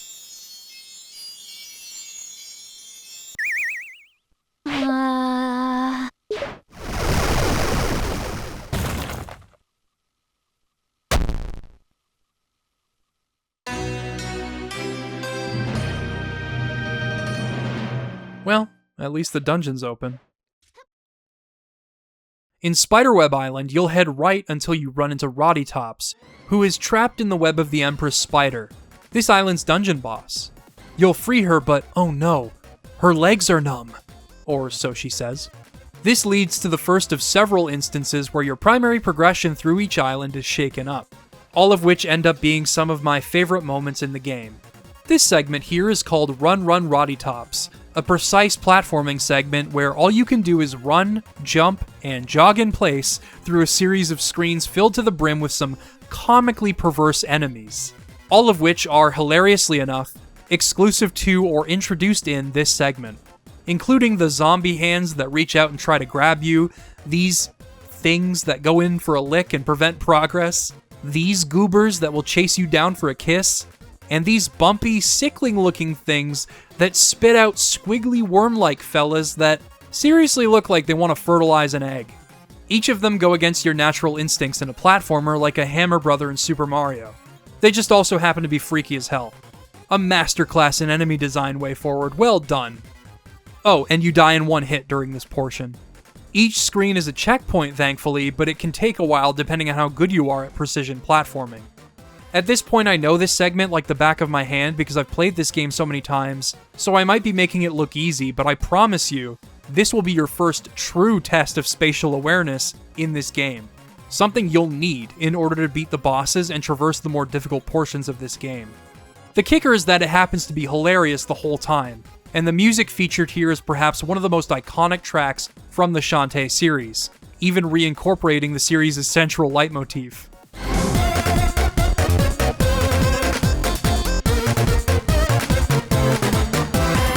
After finally making it through the forest, you can make amends with Roddy's brothers Abner and Poe after the events of Risky's revenge, use the aforementioned squid oil to repair their wagon, grab a heart squid, and realize that Roddy is actually completely fine. Of course she is. This is indicative of what I absolutely love about Pirate's Curse. In addition to your primary overworld exploration, the main route through the game consistently throws you curveballs, and the next areas they have you explore are fully non-linear. The game offers a little bit of something for everyone in terms of the upgrades you collect to get stronger, the dungeons you clear and the items you receive in them. It has both linear and non-linear areas to explore and memorize, and the satirical nature of everything just makes the game instantly memorable for me. Your next island is Tan Line Island, in which you are confronted with a temple that requires you to figure out a combination lock. You'll also run into Squid Baron, who seems distraught after booking his vacation. He thought things would be different. The desert just has elder beings and scorpion folk this time of year. He came here expecting to relax in the surf, to feel the ocean breeze on his face and watch with feigned disinterest as nearby beach bunnies apply copious handfuls of sunscreen to each other's bodies in order to be practical and sun-safe. From UV rays. Either way, he gives Shantae the X-ray specs, which can see through things, and he won't be needing them apparently. No beach bunnies and all that. These are then used to unearth the secret combination to the temple, a concept introduced through my favorite scene in the game. Sky and Barracuda Joe, the guy that ran the battle tower in Risky's revenge, have ended up in a relationship. Somehow. Sky caught him moving one of her bird's nests, and as Joe put it, "She about broke my arm being causing of the bird I done touched." I am so glad they wrote his dialogue to convey exactly how he speaks. Coupled with his expression, I can so vividly imagine a deadpan southern drawl. Sky's parents consistently embarrass her. Really, every character in this scene has great dialogue. Sky's dad decides to question Joe, just to make sure if he's right for Sky. "This the guy?" "Sir?" "What you do for a living, Joe?" "I tears down schools and what converts them to long-range cannons." "That'll work. My daughter could do a lot worse." "Also, she smells like the barn I was raised in." Sky's dad has lugged an artifact in from the desert, and he asks Joe what he thinks of it, leading to this moment. "I'll have to get real close to read it. It got some message wrote on it. Says here, 'Death ter them what reads it.' I feel a fit unnatural." The good news is, with the X-ray specs, you can read what the inscription says without suffering death to them what reads it. The other two coffins are located elsewhere. The first in a passage only accessible with the item you receive in the second dungeon, and the other in an alternate route within Tan Line Island. The combination is random on each playthrough, by the way, and only usable when you have all three pieces, so you can't cheat. You have to plan your route accordingly if you're going for speedrun. Either way, this opens the door to perhaps the game's most famous segment, Tan Line Temple. Shantae is immediately mistaken for the temple's princess, who has been lost for seemingly a long time, and she is quickly adorned in ceremonial garb, while this little goober prepares the coronation. Her ceremonial garb happens to be inspired by Princess Leia's slave outfit from Return of the Jedi. Hey, Matt grew up in the 80s, in a game known for its sex appeal. This was inevitable.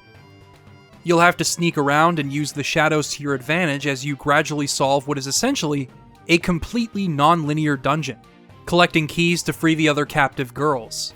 Yes, the other girls have also been adorned in the ceremonial garb, and for each girl they give a thinly written excuse for them to be there. This sequence is entirely aware of what it's doing, but that also doesn't stop it from being a lot of fun and instantly memorable. You can even find a cacklebat and a heart squid here, and a specific area here is perhaps the best in the game for grinding gems. The sequence ends with all of the girls working together to pull a giant rope and open the door to the throne room. Huh? Oh, sorry, I got distracted. It is then revealed that a statue has been made in Shantae's, and well, I suppose, all of the ladies' honor.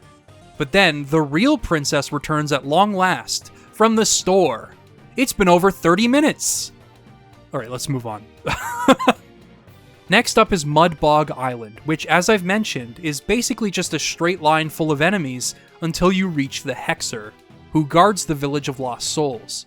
You are forbidden entry without some way of convincing him that you yourself belong in such a place, so this is where you can once again use your newly obtained dungeon items to look for a way to progress until you recall a chest under some dirt in Spiderweb Island. You'll find a fossil, and upon handing it over to Bolo, he can't do much of anything with it because he's nearsighted. Or much of anything in general. Poor guy. Shantae hands over the X-ray specs, and though he can't see any better, he very quickly comes to feel much smarter. He identifies the fossil as a ritual death mask. Amazing work, Bolo. If you talk to him again, he says, "I have so much to ponder." Anyway, this fools the Hexer into letting Shantae into the Village of Lost Souls, yet another non-linear labyrinth where, in order to obtain the item necessary for reaching the island's dungeon, you'll have to retrieve 3 coins and play a purely luck-based coin toss game with these 3. I'm not kidding. You have to guess the results of the coin toss correctly 3 times in a row. This game does like to take the piss out of video games on the whole, to be fair, so I'm not surprised they do this. In contrast to the completely unserious 10-line temple, the Village of Lost Souls actually has a pretty solid emotional core. Upon entering, you'll meet this amnesiac schoolgirl, and it quickly becomes apparent that this is someone Shantae knows in the realm of the living. After winning the coin toss game, you receive a pendant, and you'll be able to help her recall her memories of who she is, who her brothers are, and one more person.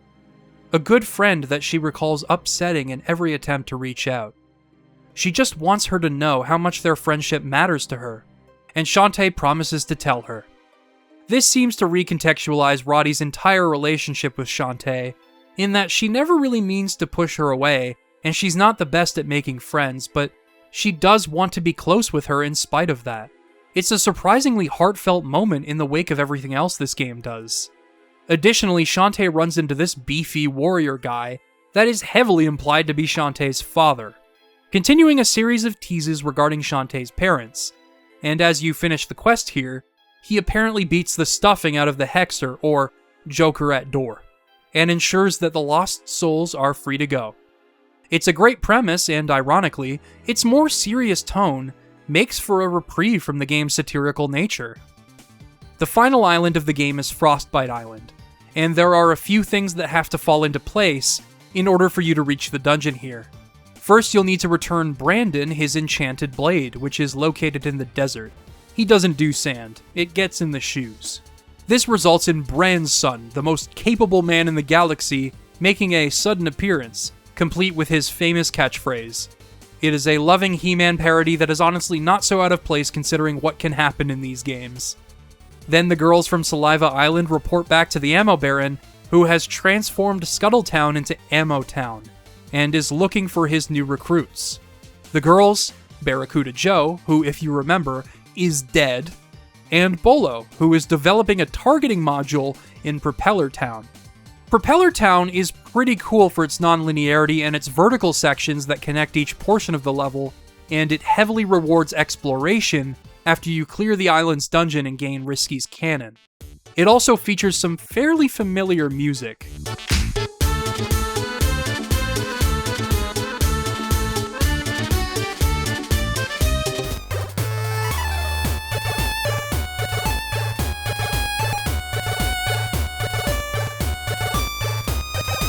Speaking of which, you might have clocked this when thinking about the regions of the first Shantae game, but every single island in this game is actually themed after the original game. All of them. They did a lot to ensure that there was some cohesion with that incarnation of Sequin Land, and the references continue into the rest of the game. We'll talk about a couple more as we go. As for Barracuda Joe, the man implied to be Shantae's father sets off to find his little girl. But before he does, he hands Shantae a lost soul. You're meant to realize you can bring it to Roddy Tops and her brothers, where it is revealed that it is Joe's soul through some embarrassing memories, and you can use it to bring Joe back to life, who swiftly dumps Sky and heads off to work for the Ammo Baron. The dialogue here again, man, this game is so funny. After all is said and done, Ammo Baron's crew is ret to go, and his plan to destroy Sequin Land Palace is set into motion. much to Shantae's dismay. He even drew his own fan art of how Shantae's Ammo Town uniform would look. We don't get to see it, sadly, but it's small. With the Palace Disruptor cannon up to code and ain't not gonna miss, the cannon is fired. Meanwhile, the Techno Baron is musing over his impending rise to power.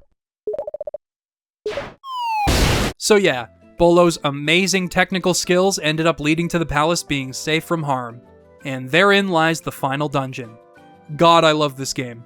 Now that we've talked about the overworlds and their major quests, we should talk about the dungeons that lie within them. I found these dungeons to be especially indicative of what I love about Zelda dungeons because of how Risky's tools come into play. Transformations, of course, had their utility in this regard, but rather than making players trade mobility in exchange for a solution to a problem, for example, these are things that you once again can access from the press of a button and never have to equip.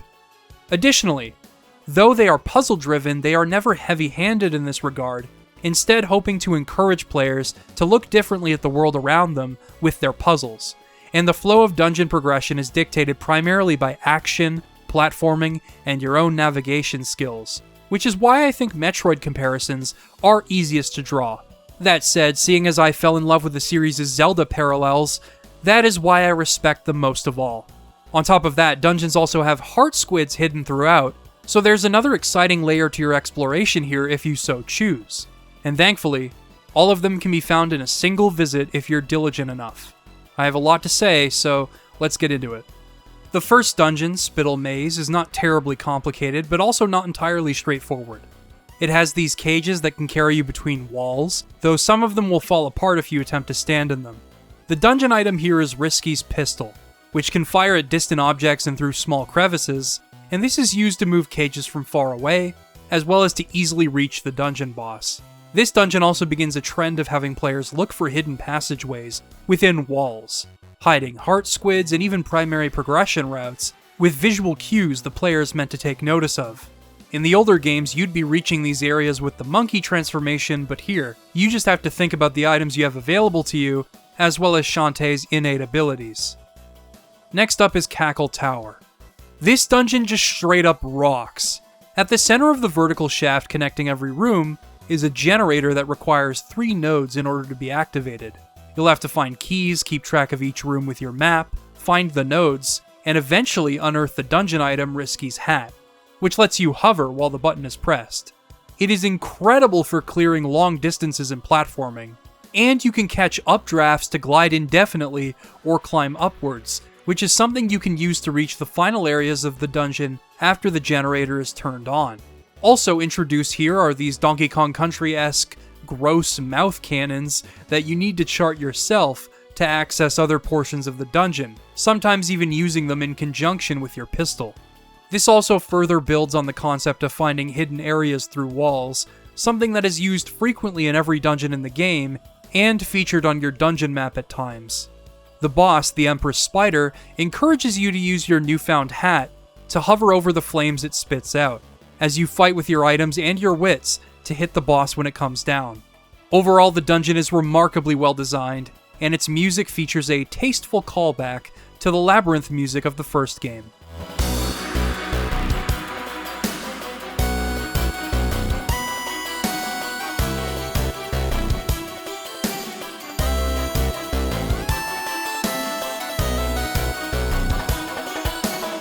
It ties into the islands' theming connecting to that game, and even certain mechanics like the mouths that fire you in 4 directions being a direct reference to the mechanic in Twinkle Palace. Lost Catacombs immediately teases you with a heart squid as you enter, hidden beneath purple blocks that are impassable until you obtain the dungeon item, Risky's Scimitar. This thing allows you to perform a Zelda 2 down thrust and destroy whatever lies directly beneath you. Actually, it's more accurate to liken it to the cane in DuckTales, as it lets Shantae bounce off of whatever she hits. You can use this to bounce on flipping, spiky platforms that you once had to hair whip or shoot to activate, for example, allowing you to reach new areas. The dungeon also has a central room with 4 switches to activate, which ends up being a shortcut after you obtain the scimitar. There's also a heart squid hidden in an easy-to-miss but certainly hinted-at location. This enemy being trapped over this block is meant to be your clue. The boss is Squid Baron. He did always feel like he and Shantae were going to fight just to round out the package, and as he says, it seems as though he's accepted that fate. Filler boss. He's gonna be the best recycled filler boss of all time. Naturally, he has all of the same moves as last time, including the tasty meal munching, but then he adopts an exterior shell with Squid Baron 2.0, which can just as easily be disassembled with the dungeon item. Squid Baron relishes the opportunity to feel like he meant something to Shantae's adventure. I'm a great filler boss today, and I can be an even better one tomorrow. Imagine, I could paint myself blue and play the part of Ice Variant. I could shadow clone myself and swap between bodies. I could reappear at the end of an adventure in a boss rush. Maybe show up as a common thug later, to make you feel really, really powerful. I love when this game just wears it all on its sleeve, man. This is what made Squid Baron such a fan-favorite character. Next, we have the Oubliette of Suffering. Tougher platforming, tougher enemies, tougher challenges and puzzles to navigate with your items, with one of them in particular betraying the map you receive. But that difficulty is alleviated by the incredibly fun dungeon item you receive this time, Risky's, boots. Simply put, this is one of the best items ever conceived for a Shantae game. Essentially, it's like Samus's Shine Spark, just without the ability to launch yourself. If you run forward uninterrupted for a certain period of time, Shantae will get ready to dash. If you press the button, she'll run at lightning fast speeds with the scimitar thrust outward, obliterating anything in her way so long as you hold the direction she's running. This can be used in a wide assortment of ways both inside and outside of this dungeon. You can cross crumbling terrain, you can clear large gaps, both with a single jump and when used in conjunction with the hat or the item you receive in the next dungeon. You can crash through walls to find secret areas, you can slam into walls to reveal even more secrets, something that the dungeon aims to convey, and the dungeon immediately recontextualizes itself as you begin to see what were formerly just regular rooms as running tracks. There's even a central puzzle that requires you to align these cages so that you can smash through these blocks, and the dungeon also has plenty of secrets thanks to the awesome might of this item. Just the fact that this item is not only as powerful as it is, but that it combines with the other items like the hat and the cannon, make it one of the most incredible things to unlock, and it's not even the final item. Oh right, the boss. This is Dagrin, massively misspelled monstrosity. You charge into the walls with the boots, create platforms, and do your best to knock him out of the air and deal damage, dodging his tail and fire breath all the while. Another excellent place to try out your items and upgrades, because the more damage he takes, the faster he moves. And after clearing this dungeon, you can exit back into the Village of Lost Souls and try your boots out there too for some more rewards. And Frostbite Island's layout being entirely flat means you can put your boots to the test. It's practically designed for that purpose. Running from left to right already wasn't a big deal thanks to the secrets you can find with each island revisit, but with these boots, it's always a treat. The final dungeon is the Abandoned Factory, which essentially combines everything you've learned up to that point in an excellent labyrinth, along with some new ideas like treadmills for building up the boots, and the chains for traveling over pits as introduced in Propeller Town. And the final dungeon item, Risky's Cannon, allows you to completely break all platforming. It is a perfect endgame item for just how much verticality it enables, and in this dungeon alone, there are plenty of secrets to unearth as you memorize the layout. As mentioned, you can also return to Propeller Town afterwards and find a ton of stuff there. Basically, it's heaven. I love it. Each of these dungeon items can also be polished and upgraded at the shop, meaning that you can transform your triple jumping cannon into an unstoppable force for those that lie beneath it. You can pogo on top of enemies with the scimitar for a while instead of fighting directly, or you can power up your pistol and chill far away from your enemies if you're the patient type. The items intersect with one another in dungeons and the overworld, and they're seamless and intelligent extensions of Shantae herself. It's taken me a while to talk about them, but these are what made Pirate's Curse an immediate fan favorite game in the series, and I honestly think they're difficult to top, even today. With all of Risky's items recovered, both she and Shantae travel to the Pirate Master's grave, upon which the Pirate Master finally emerges, and Risky, as expected, offers up Shantae as prisoner, as she is the daughter of the genie that imprisoned him. As I mentioned a while back though, the Pirate Master is Risky's former master, and he isn't having any of her insubordination. Therefore, he kidnaps Risky, taking back his face that Risky proudly wore as her clothing, and disappears. Shantae is left to sail alone as Scuttletown is faced with the threat of doomsday.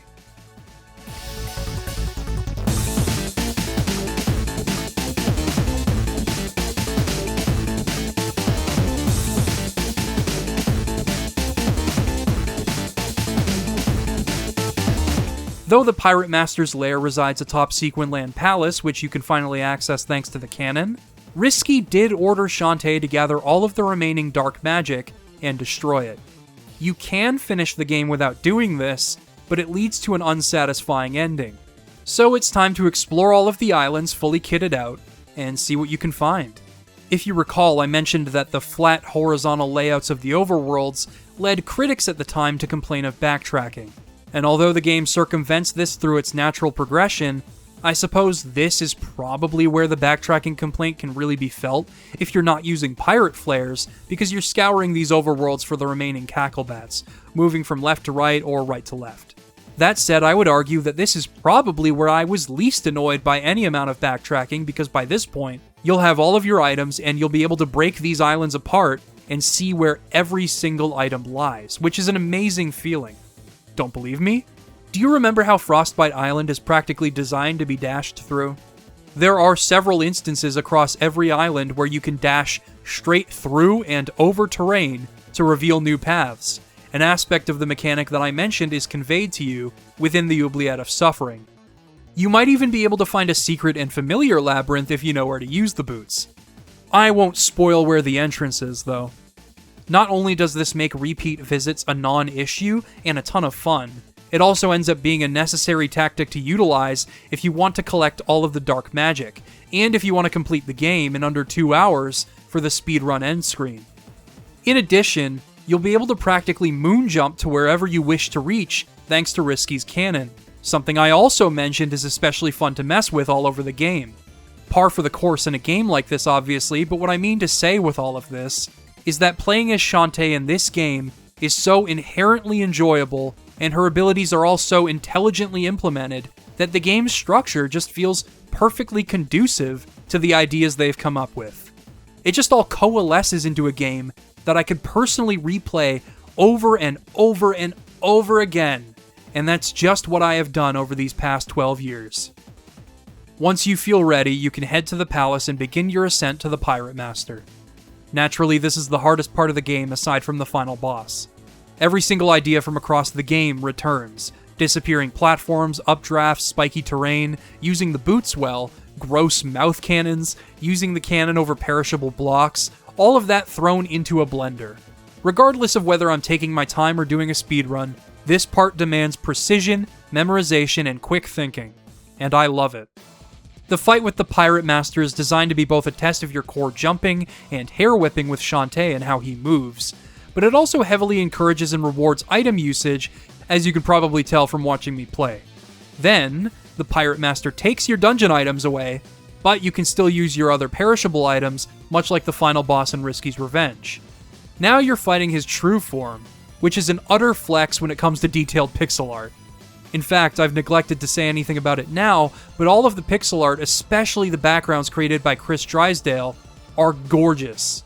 Remember, this game was originally released on 3DS, and while the XL allowed you to observe these details more closely, I am so glad this game was ported elsewhere too. Nothing compares to playing this game at 1080p and being able to marvel at all of this game's artwork in full HD. A further demonstration of WayForward's mastery over pixels. Anyway, the final battle with the Pirate Master is tricky without your dungeon items, but the pike balls, monster milk, and bubbles you have on hand, as well as your hair upgrades, can give you a fighting chance despite your inherent mobility getting severely nerfed. What's more, if you collected all of the dark magic, the Pirate Master forces you to hand it all over in exchange for Risky's life. Shantae agrees, but the magic has become light magic once again, just as it was when Risky stole it from Shantae in the last game. Shantae absorbs it and becomes a Half-Genie once again. So you continue to fight the Pirate Master, while Risky returns to Scuttletown and works with the Ammo Baron's former cronies to help Shantae in her final battle. It's a tremendously enjoyable fight and a fantastic way to round out the game. Shantae grants the mayor's wish and restores Scuttletown to its former glory. She and Roddy agree to a sleepover, no doubt thanks to her encounter in the Village of Lost Souls, and Uncle Mimic delivers Shantae an impassioned speech thanks to Shantae's deeds throughout the game, feeling strongly that Shantae will one day meet her mother, and although she will never be a half-genie like her mother, he feels she's becoming more like her in far more important ways. Also, Shantae follows after Risky, who seemed to know the magic would change back naturally, as Shantae held onto it throughout her adventure. Unfortunately, Risky plans to return to her former ways as a pirate. As she says to Shantae, "You can't pretend to be something you're not. All Risky has known her whole life is piracy, and it's a life she doesn't plan to leave behind." Before leaving, though, Risky tells Shantae that she is just like her mother, only shorter and more annoying, ending the game on a sweet note. The ending images also tie up a lot of remaining loose ends, like the Village of Lost Souls, for example. Oh my god, is that Wobble Bell? Suddenly I feel horrible for what I did in the last game. Either way, I like to think that all of Shantae's future adventures carry the subtext of her and Risky working together. We'll see that when we get to 7 Sirens, and it's looking like the next Shantae game might just be a similar situation to Pirate's Curse. Maybe. I don't know.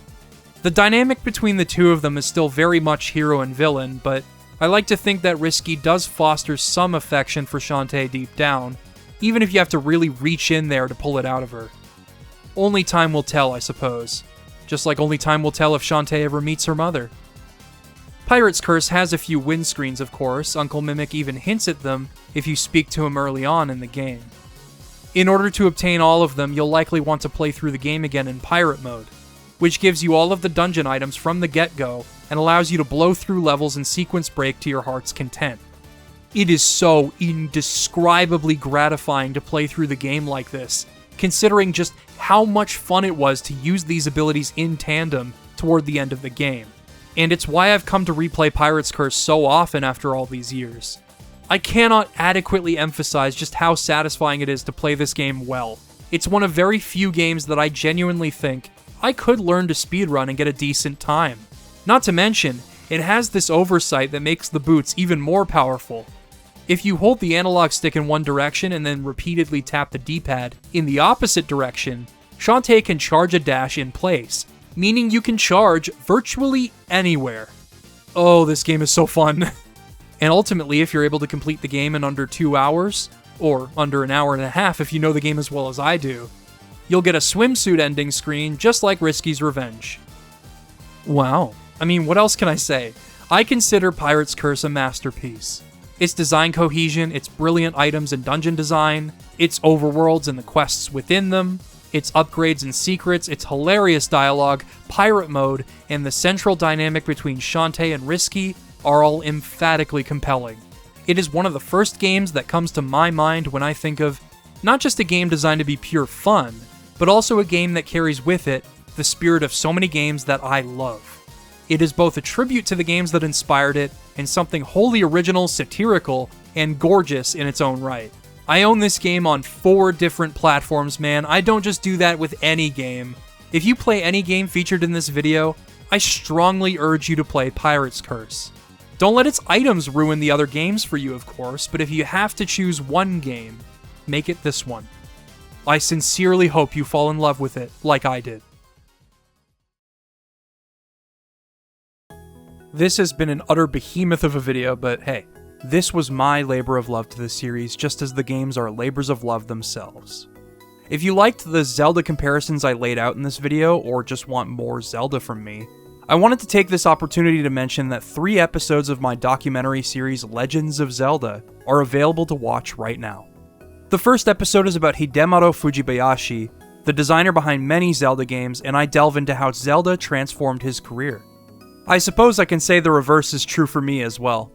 If you love any of these Zelda games, I recommend watching it. Or check out my analysis on the composer Manaka Kataoka. Music has always been a pillar behind Zelda games, and I wanted to make a compelling argument for how it shaped Breath of the Wild and Tears of the Kingdom in particular, diving into specifics sort of like my Understanding the Music of series. Last but not least, I analyzed Link's voice artists and went into how each interpretation gave Link and the games in question a completely different feel, and how the games would not be the same without them. All of these videos are now live exclusively on Nebula.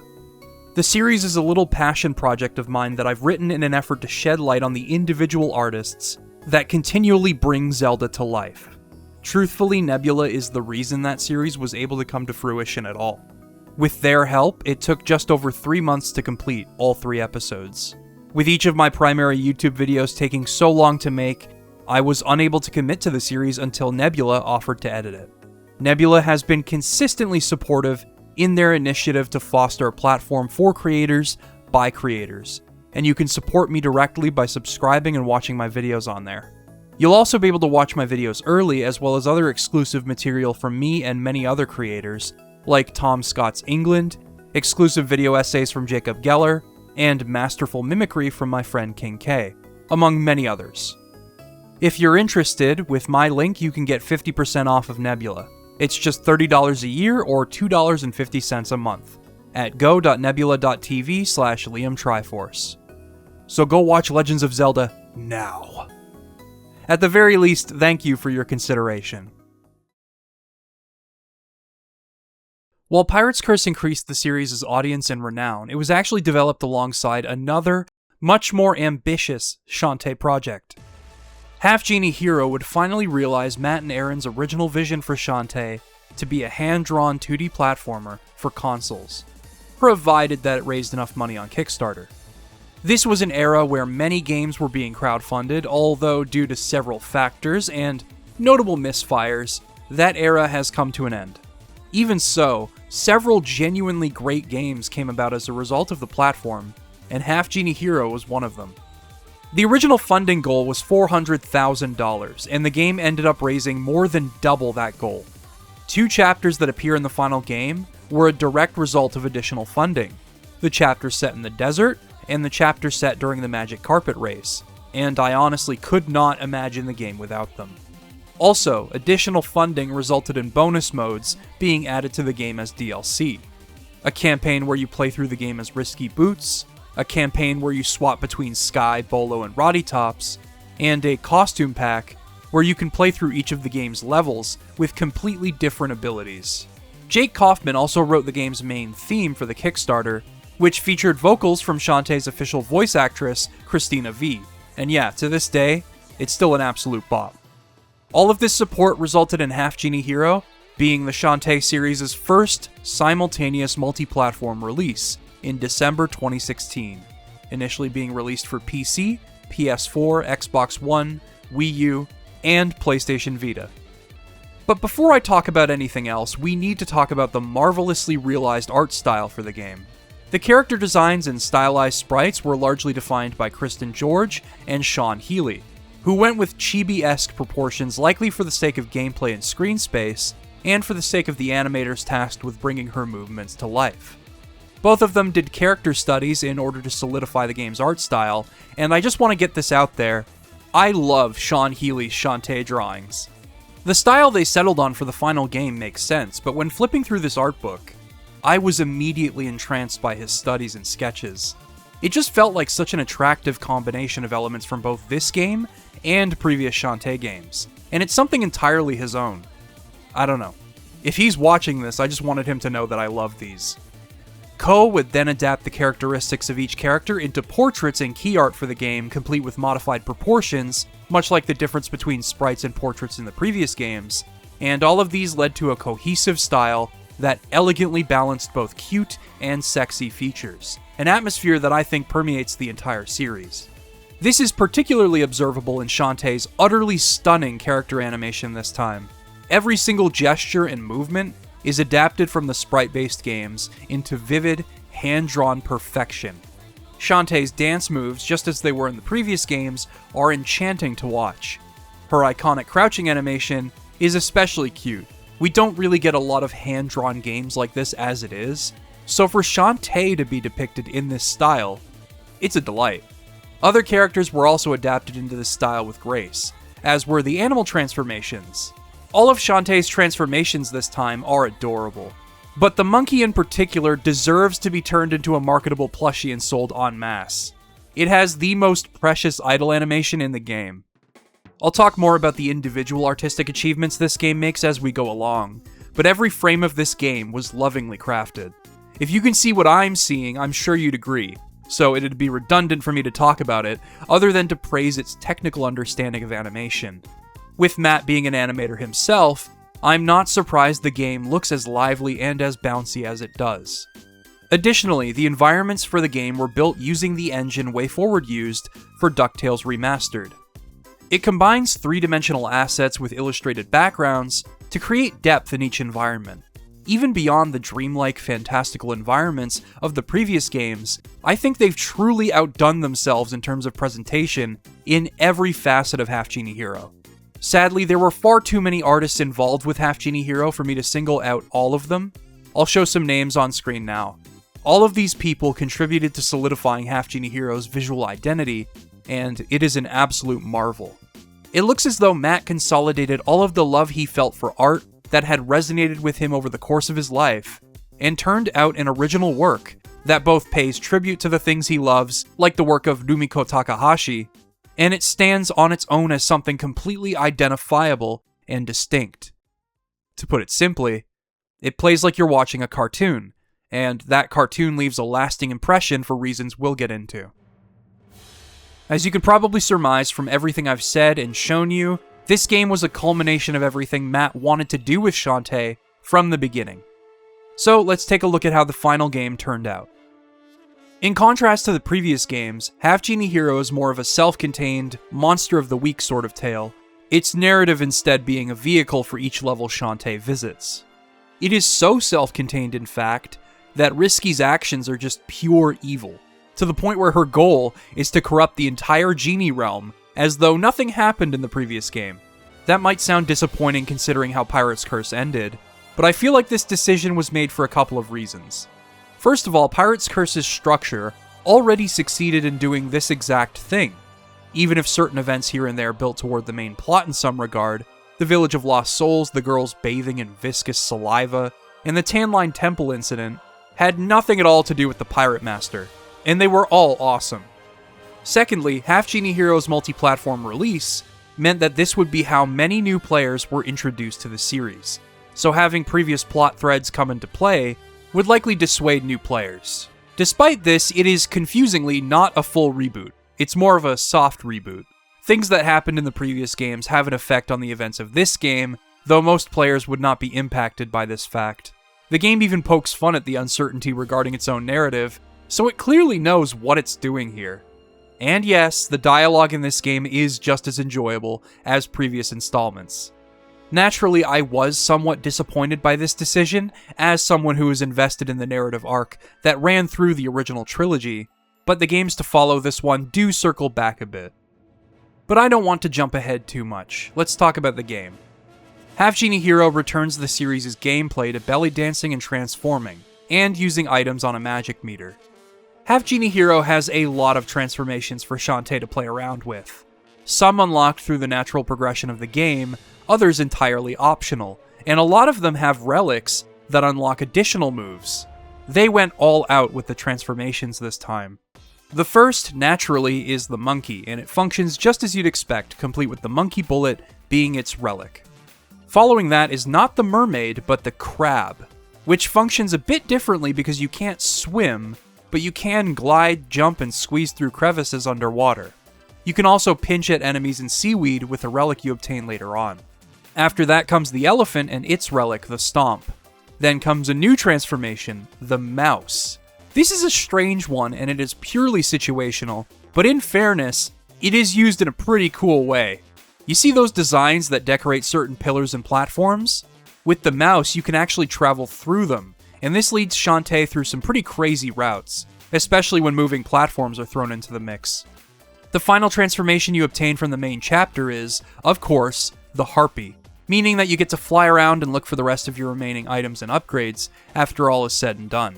The coolest part about the transformations this time, though, is that you can use them to obtain other transformations within each level, which then let you obtain more collectibles and whatnot.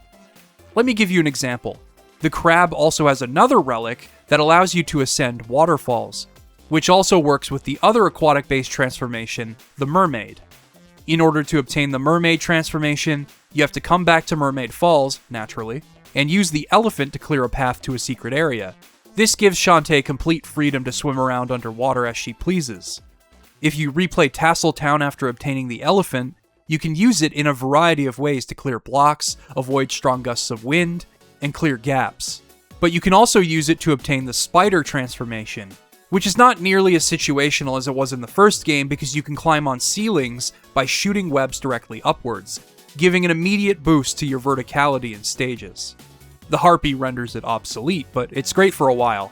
You can also find the bat, which can hover straight horizontally from where you initiate the transformation, something used in very specific scenarios, and just as specific is the sonar upgrade that lets you see in the dark. There are even a few transformations you can purchase with gems from this snake lady, who can be found in these pots scattered across each level. One of them is a screen nuke, one of them spawns oranges for you to replenish your health, one of them is a blobfish that does nothing at all, and one of them is a built-in solution to gem grinding, a gem jug with Shantae's face on it. As you can see, all of them have significantly fleshed out utility throughout the course of the game, minus the blobfish. They can all be accessed by dancing, of course, and you select the one you want as it cycles through them by pressing in a specific direction. The speed of your dancing is something you can upgrade as well, so the whole thing is not cumbersome at all. It was thanks to how well transformations are utilized in this game where I started to realize something pretty crucial about them, especially after Pirate's Curse. I describe them as trade-offs because they completely transform and limit how you play the game, in exchange for unique mobility and applications. This balance of limitations and opportunity are inherently what make them fun to play with. Let me give you an example. If you inserted the Game Boy Color Shantae cartridge into a Game Boy Advance, you'd be able to purchase and use the Tinkerbat transformation. It was an incredible thing to unlock as you could move faster and attack with a scimitar, and it rolls all of your transformations into one form. If every transformation was this good, you'd never want to play as Shantae in her base form, where her core moveset items and upgrades are still a critical part of the game. In fact, I'd argue that is most important. Therefore, the transformations ask the question, how can we simultaneously empower and limit players in each form? With all of the opportunities for the transformations to come into play in Half-Genie Hero, thanks to the open-ended level design, that question has a satisfying answer. I don't know, I feel compelled to make an argument for a mechanic that is tied to Shantae's identity. Sure, the pirate tools are seamless and largely preferable to transformations, and I feel like those tools will always hang over any future installments, but I don't know. I don't feel like it's impossible for someone to prefer the transformations. Half-Genie Hero really awakened me to their potential. A lot of that potential is brought out thanks to the level design, as I alluded to. This game doesn't actually have any dungeons, as the levels themselves offer so many nooks and crannies to explore, both as you proceed through them normally, and as you revisit them to grab a MacGuffin, which happens often thanks to your new transformations, and for curiosity's sake. So rather than feeling like, say, Zelda or Metroid, I'd say this game is closest in structure to Super Mario World. You revisit levels and find alternate routes to unlock more things. Instead of levels, though, you find transformations, heart holders, key items for quests, etc. Each level is divided into segments, and you can jump ahead to the next segment after completing the chapter by using the purchasable Warp Dance.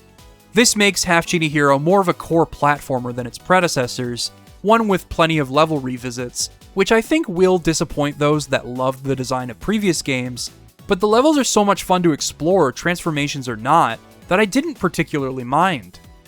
Just be forewarned if you want to try this game out that it uses a completely different structure. Of course, if this is how the game is going to be designed, then the levels better be good. And don't worry, they are. As is tradition at this point, the game begins with Risky Boots attacking Scuttletown. Therefore, your first level is accompanied by yet another rendition of Burning Town. If this is the fourth time he's arranged this song, surely it can't outdo the others, right?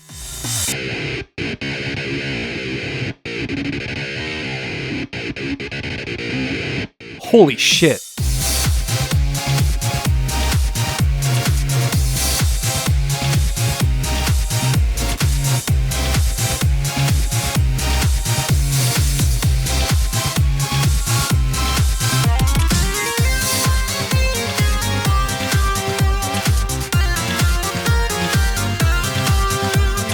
Yeah, all of the rearranged music in this game sounds fantastic. There's the main theme in Burning Town, of course, but Scuttletown combines its original influences with electronic music.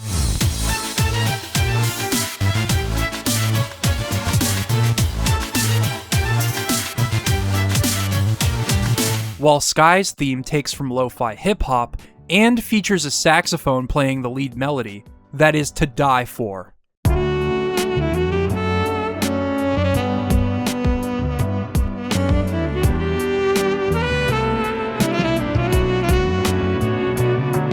Anyway, this level serves as an introduction to Shantae's controls and abilities, and there are a few things you can take notice of as you go along for future revisits. In particular, the second level segment, thanks to its verticality. The fight with Risky and the Poop Toot, the Tinker Slug, also ends up being an easy little test of your ability to climb and dodge on just 2 hearts. The first level outside of Scuttletown is Mermaid Falls, and this is where the imaginative artistry and concepts start to shine brightest. The premise here is that innocent maidens are being kidnapped, and as you proceed through the level, you realize that they are being turned into counterfeit mermaids. The maidens hang from hoops and proceed through the factory here as if they are on an assembly line, and then fish jump up from the water to swallow their legs and become their tails. Extraordinary. This is why I play Shantae. The level is deceptively vertical, meaning you get to play around with the monkey transformation here to great effect, and there are all sorts of little caves, portals, and crevices to find all over the place. Whether you're looking for the missing blobfish kids, finding caves, or looking for new transformations, Mermaid Falls sets the stage for what you can expect from the design and set pieces at play in each chapter, and the music is top-notch across the board.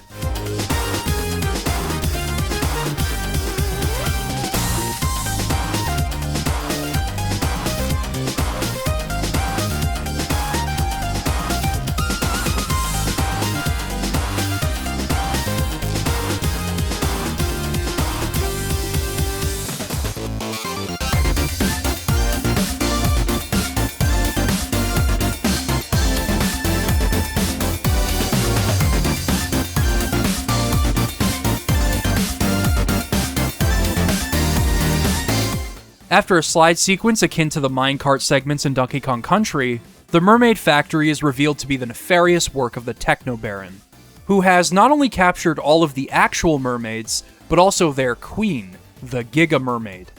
This boss is perhaps one of the most famous moments in the entire series, and a lot of work went into getting her right. She went through numerous designs and a handful of boss fight ideas before the team arrived at her final design, but one thing was for certain: she was going to distract a lot of people from the fight at hand. The final Giga Mermaid was illustrated as a hand-drawn sprite first by Ko, before being converted meticulously into a flat 3D model for the game. On top of that, she has 2 phases. The first has you freeing her from the chains that bind her, but after that, she's still angry, so Shantae has to pacify her through battle. In the end, though, the maidens are freed, the mermaids return, and the Giga Mermaid is grateful. Oh, and Techno Baron dies again. The next level is Tasseltown, which you are traveling to because Uncle Mimic's new invention causes everyone to forget everything, and the mayor sends a different Half-Genie, Holly Lingerbean, to check it out. The level uses a trope that I've seen in Mario before with the strong winds pushing Shantae around, basically teasing you before you unlock the elephant transformation. There are also a few mini underwater labyrinths running beneath the sand. The star of the show here, however, is this vertical platforming section, where Wilbur here slowly eats the level as he rises, meaning you have to rush to the best of your ability with platforming segments that love to wrap around and stall you while Wilbur gets closer, in a mad dash for the exit. This is empowering to complete, though, as when you come back to look for bones and whatnot, you can check out all of the bonus rooms with your transformations. And then the final segment is just absolutely solid and focused platforming action. Before the boss fight, it is revealed that Holly is a memory of the most important person of all time, and as long as people remember her, she'll stick around. And with Wilbur, she is going to make sure you remember. Wilbur himself is a pretty incredible technical achievement. He is a multi-layered illustration by Ko, which is how they created that worm-like effect with his body as he moves around, and the design itself is adapted from work by Sean Healy and Chris Drysdale. I also love the 3-dimensional circular platform that you can run through as you fight him. It's an incredible touch for the sake of this fight's design. It just goes to show that no matter the hardware, and no matter how the game industry changes, Shantae will still continue to impress on a technical level. It's just a matter of finding the best ways to implement artistic and design choices. Next, Shantae is tipped off about a heist that is going to take place at Cape Crustacean, where the magic carpet races are held. In order to break up the heist, Shantae is going undercover as one of the race's participants, while Sky and Bolo watch from the stands, and Roddy poses as a member of the pit crew. You know what's funny about this outfit? During the Kickstarter campaign, fans were able to vote on dozens of possibilities. WayForward's dedication to cute girls truly knows no bounds. Anyway, the first segment is an auto-scroller that takes place during the actual race. If Shantae falls, she'll bounce right back up again after taking damage. Also, you can knock the other contestants off of their carpets for no reason. Senseless killing has never been so enjoyable. The segment is nothing crazy, but the music kicks ass.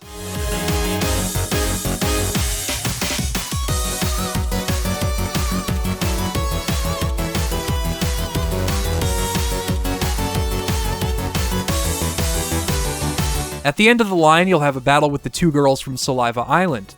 You've got 2 ships to deal with while the magic carpets rotate. It's a super enjoyable fight, and their appearance seems to implicate a certain Baron as the perpetrator of this heist.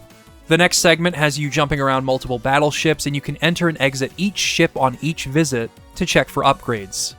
You'll also explore the inside of a battleship, and it is structured by screens, which makes for smoother exploration on repeat visits, especially with this level's increased difficulty. All in all, it's a good time. In the fight with the Ammo Baron, he'll summon a giant shield of men as he floats around, spinning them around and launching them towards Shantae. It's incredibly entertaining and one of my favorite fights in the game for that reason, and in how it encourages item usage as you gradually tear through his literal human shield. The final main level is Hypno Baron's castle. I gotta be honest, I don't like this level as much, but it's only because of this labyrinthine first segment. And when I say labyrinthine, don't think of Super Metroid. Rather than compelling to map out, it is confusing. Each door leads to a different section of the level in ways you would not expect, and you need to memorize these entrances if you want to both get through to the next segment and collect everything. On your first playthrough with Shantae, it's a unique reprieve from the typical level design. But remember, this game lets you play as Risky, Shantae's friends, and it has multiple bonus campaigns in the form of the Costume Pack DLC. And with each playthrough, you'll have a new set of collectibles to find with your new abilities. And that means charting the Hypno Baron's castle all over again. That's why I'm sick of playing it. Going through it with Shantae once, however, is totally fine, and there are a lot of alternate paths to check out. Also, is that Nikki from Swapnote? The second segment is a platforming challenge reminiscent of that one portion of Tasseltown. The eye blocks return for this segment, and coupled with the enemies and crumbling blocks, it is a precise, harrowing challenge to reach this level's boss, which has Hypno Baron summon the entity that shall bring the end of the world. Squid Baron. He's been promoted to 5th boss status, and he is here to completely shatter what remained of the 4th wall. I gotta tell you, when I first played this game, seeing Squid Baron do his regular shtick again was an awesome surprise. Naturally, the fight with him does recycle moves, but once you defeat him, Hypno Baron joins him, and this is an especially difficult fight. Focusing on the both of them is definitely not impossible, but it does test you in the absolute best of ways. Those are all of the main levels.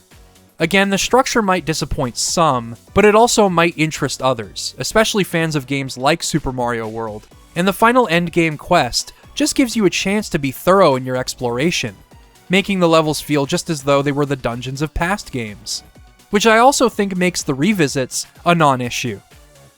Before you can challenge Risky at all, however, you'll need to add the finishing touches to Uncle Mimic's Dynamo, something that you'll have been chipping away at gradually with each major collectible you've been revisiting levels to obtain.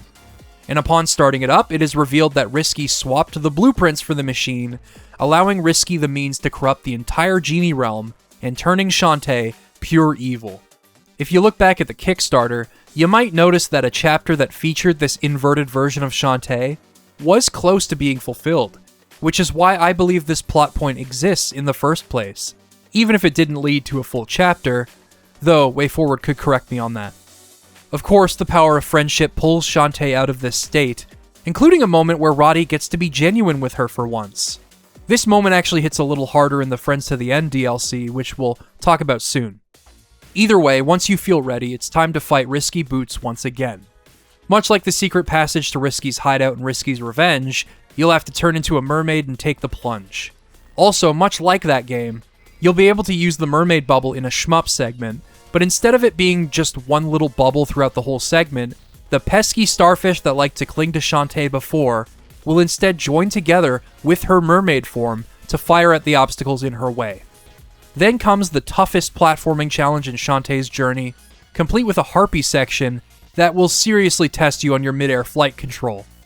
The fight with Risky features classic movements that she's been using since the first game, along with a few new ones, but Risky's Tinker Brain absolutely steals the show here. From a large sprite converted into a flat 3D model, to a layered 2D sprite with a 3-dimensional platform that Shantae can rotate around, to a full 3D boss that is stylized beautifully in order to seamlessly fit in with the rest of the game world. And a rotating gear platform that is also a central mechanic to the boss. Half-Genie Hero was the team's chance to go all out and try new things, and they did not skimp out on that opportunity.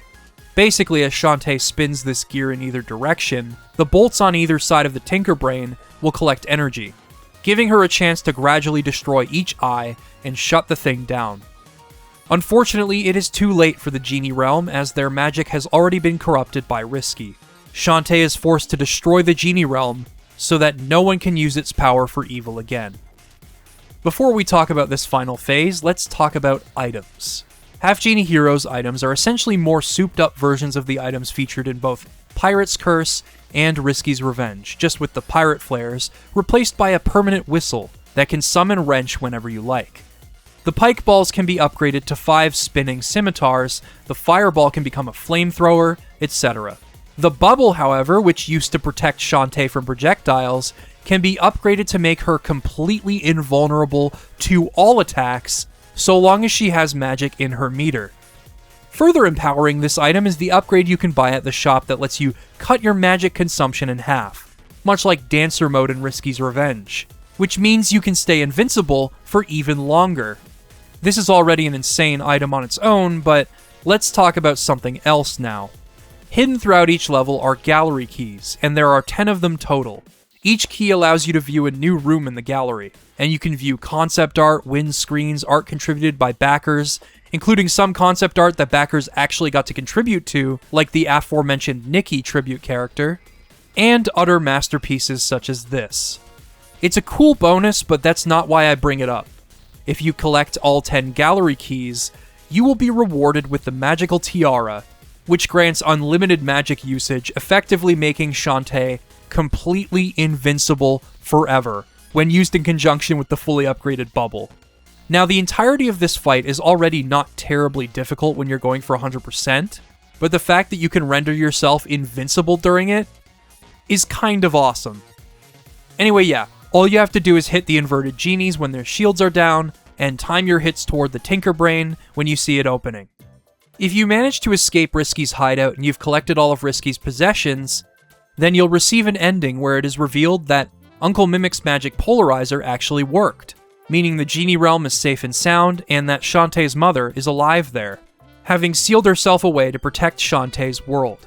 And Shantae is left knowing that she is never alone, and that her mother loves her very much, furthering the hope that Shantae will someday get to meet her.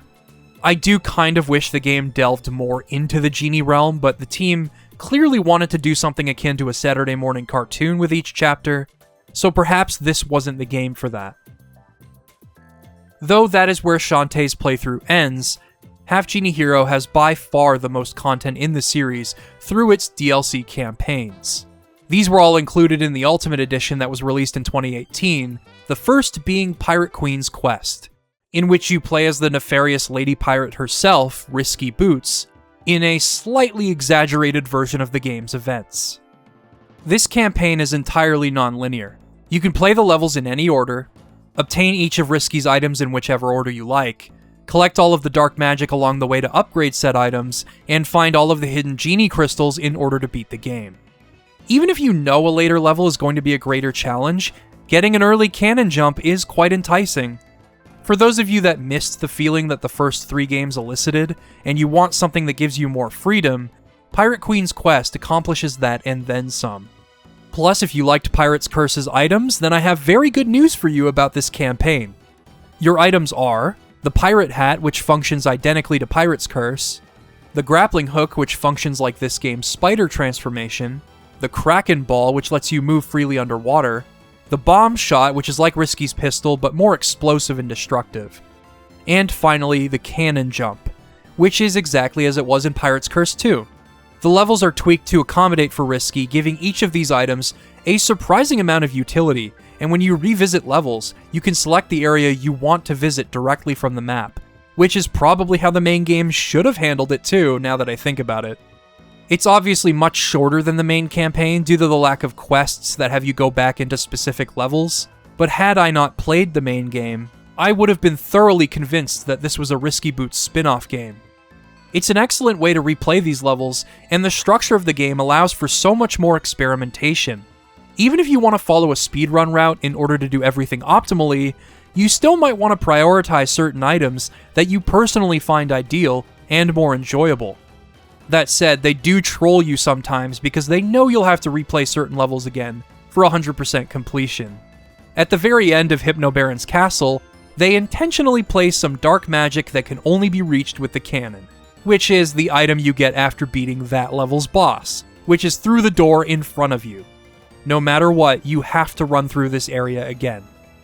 They did this on purpose, and you know what? That's actually hilarious.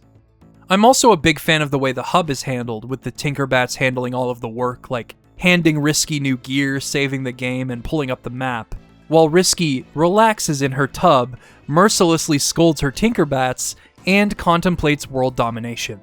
Naturally, Risky's bathtub animations have quite a lot of effort put into them, because they know players' eyes are going to be drawn there. The final fight with Shantae harkens back to Risky's revenge, fittingly, with Shantae using all of her transformations to fight back, but Risky eventually prevails, until the Tinkerbrain goes kaput. Ultimately, I loved Pirate Queen's Quest. It is an awesome overhaul of the game's structure and levels, and it gives those that love Pirate's Curse, like me, and non-linear Metroidvanias, a taste of something I can totally get down with. The next campaign to be released was Friends to the End, which took place as Shantae had been corrupted, and it allowed you to play as Sky, Bolo, and Roddy Tops, and you could switch between them depending on the scenario. Unlike Pirate Queen's Quest, this was more of a straightforward level-by-level platformer, with each area having 3 bonus squids to collect if you wanted to see different windscreens. Gems this time upgrade each character's attacks too, so you can focus on upgrading the characters you liked using most in combat, and the gem upgrade system was also utilized in the Costume Pack DLC. It is level by level for a reason though, and mastering each character's abilities is the primary focus. Roddy Tops can toss her head to distant platforms and re-emerge from the ground where her head lands, which is something that can take some time to master. She attacks with her leg and she packs a punch. Sky can create platforms with her birds, while her attacks allow her to use her birds to create distance and form a shield around her. And Bolo attacks with range and can tether to grapple points, a mechanic that is actually physics-based. Like I said, this campaign is level by level, and it ends up making for a slower-paced puzzle platforming experience, which I kind of loved. That said, it was really tricky to solve, and combat difficulty entirely depends on how good you are at collecting and maintaining your gems. Plus, you can't upgrade your health this time. The dual Baron fight went from an engaging and fairly challenging fight to one of the hardest fights in the game, as I had to hash out a strategy on the spot and be even more careful in dodging attacks. My options aren't nearly as strong in this campaign, so it took me a while to beat them. The final level of this campaign is completely original, taking place inside of Shantae's mind. It tests your acclimation to each character's abilities in particularly mind-bending and pulse-pounding ways, with each death taking you back to the beginning of the section. Bolo has to swing with extreme precision in order to cross each tether point, and you have to adjust the length of your chain on the fly as the tether points move, and obstacles come to make themselves known. Roddy's section was insane. You have to be extremely careful with the trajectory of your throws, and you have to ensure that your head doesn't bounce too far and fall into a pit, or you'll lose all of your health. There's even a moment where you have to bounce her head off a wall in order to land safely, and at one point you have to skip her head like you're throwing a stone across water as you time your throw with moving platforms. Then, Sky's section demands even more precision, as you can't stand on your bird platforms forever, and there's often very little ground for you to stand on. You just have to hover around and hold on tight. After one last fight, Shantae's friends come to her aid, and the game ends just before Shantae sets off to defeat Risky. This moment actually hit a lot harder due to how much I went through as all three of these characters. The moment just sort of passes in the main game, but here it felt like I sincerely earned Shantae's restoration. I have to wonder what it would have been like if you switched to Shantae's friends for a while in the main game. I mean, this had to be a full mode for that difficulty curve to be as solid as it was, and for their abilities to truly set in, but seeing as that's how I ended up feeling, I wonder. It's great how it is, though. I got a kick out of the win screens, too. With the tougher criteria, the girls end up taking on more of the focus. Sorry, Bolo, I guess you're just not sexy enough to be an adequate reward. Finally, there's the Costume Pack DLC.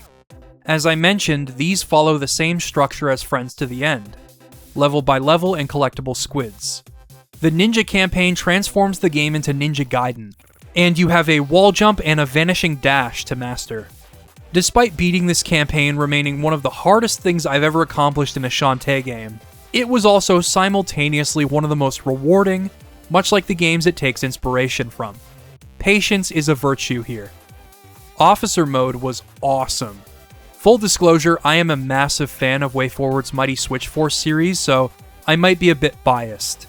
These are puzzle platformers where you have to find either all of the hooligans or civilians in a level, depending on the game, before you can exit. And at the press of a button, you can switch between two sets of blocks. More mechanics are introduced to spice things up as you go along, but yeah, I absolutely love these games. Patricia Wagon, or yes, Patty Wagon, is super cute, and Shantae rocks her outfit in this DLC. This campaign functions exactly how you'd expect it to. Each level is retooled to be just like a level from Mighty Switch Force, featuring music from those games, and rather than collecting squids, you're arresting hooligans, and they all happen to be Shantae's friends and enemies, all dressed up and behaving like hooligans. What a beautiful touch. Roddy Tops gets super into it too. They still have the bosses though, despite the reworked focus on puzzle platforming, and it rocks. Man, I've lost count of how many times Techno Baron has died. All in all, I absolutely loved Officer mode, and I imagine I'll go back to it a lot. Beach mode ended up being even more difficult than Ninja mode, except not nearly as fun.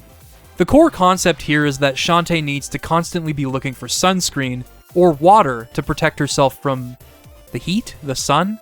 If it were the heat, sunscreen wouldn't protect you from that, and if it were the sun, the water wouldn't do you much good either. It doesn't make sense, but I have a feeling that might have been the joke. Maybe Shantae is just so hot that she is literally burning to a crisp, if you catch my drift. Shantae can also use a beach ball to attack from afar, which isn't really that useful if you ask me. And she can float in a bubble for a while like Baby Mario in Yoshi's Island.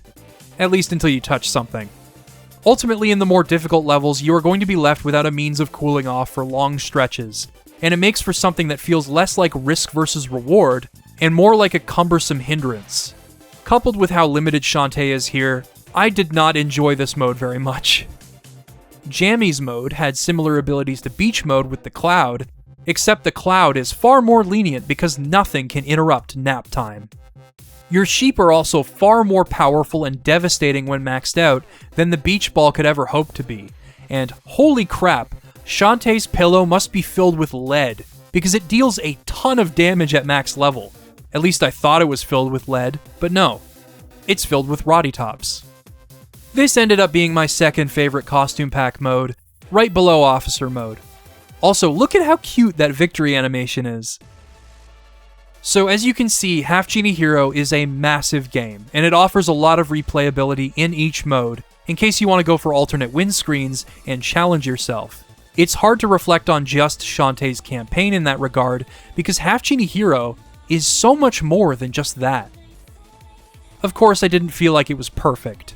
The game's self-contained narrative, though wise for the sake of new players, does lead to the game feeling more like a sampling of what this world and these characters have to offer.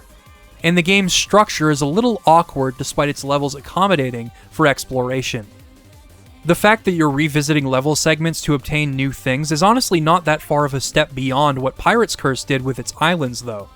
In fact, I think it feels like an evolution of that, just without the dungeons. Yeah, I don't really think this game is going to be for everyone in that regard, especially those with more specific tastes in games. If you've been watching my videos for a while, though, you'll know that I have pretty broad tastes, and am open to experimentation in established game series, which is why I ended up embracing this game's decidedly different direction in terms of design and structure.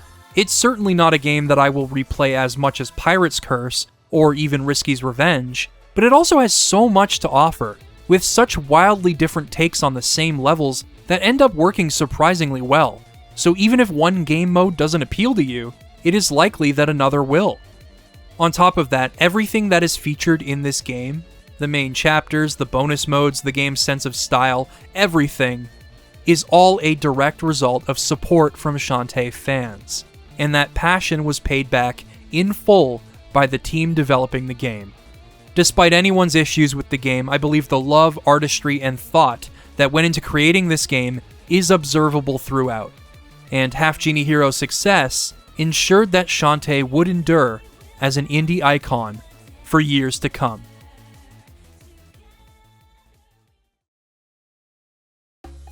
Shantae's adventures would continue into the 2020s, and I consider these next two games vital entries from both a design and technical perspective.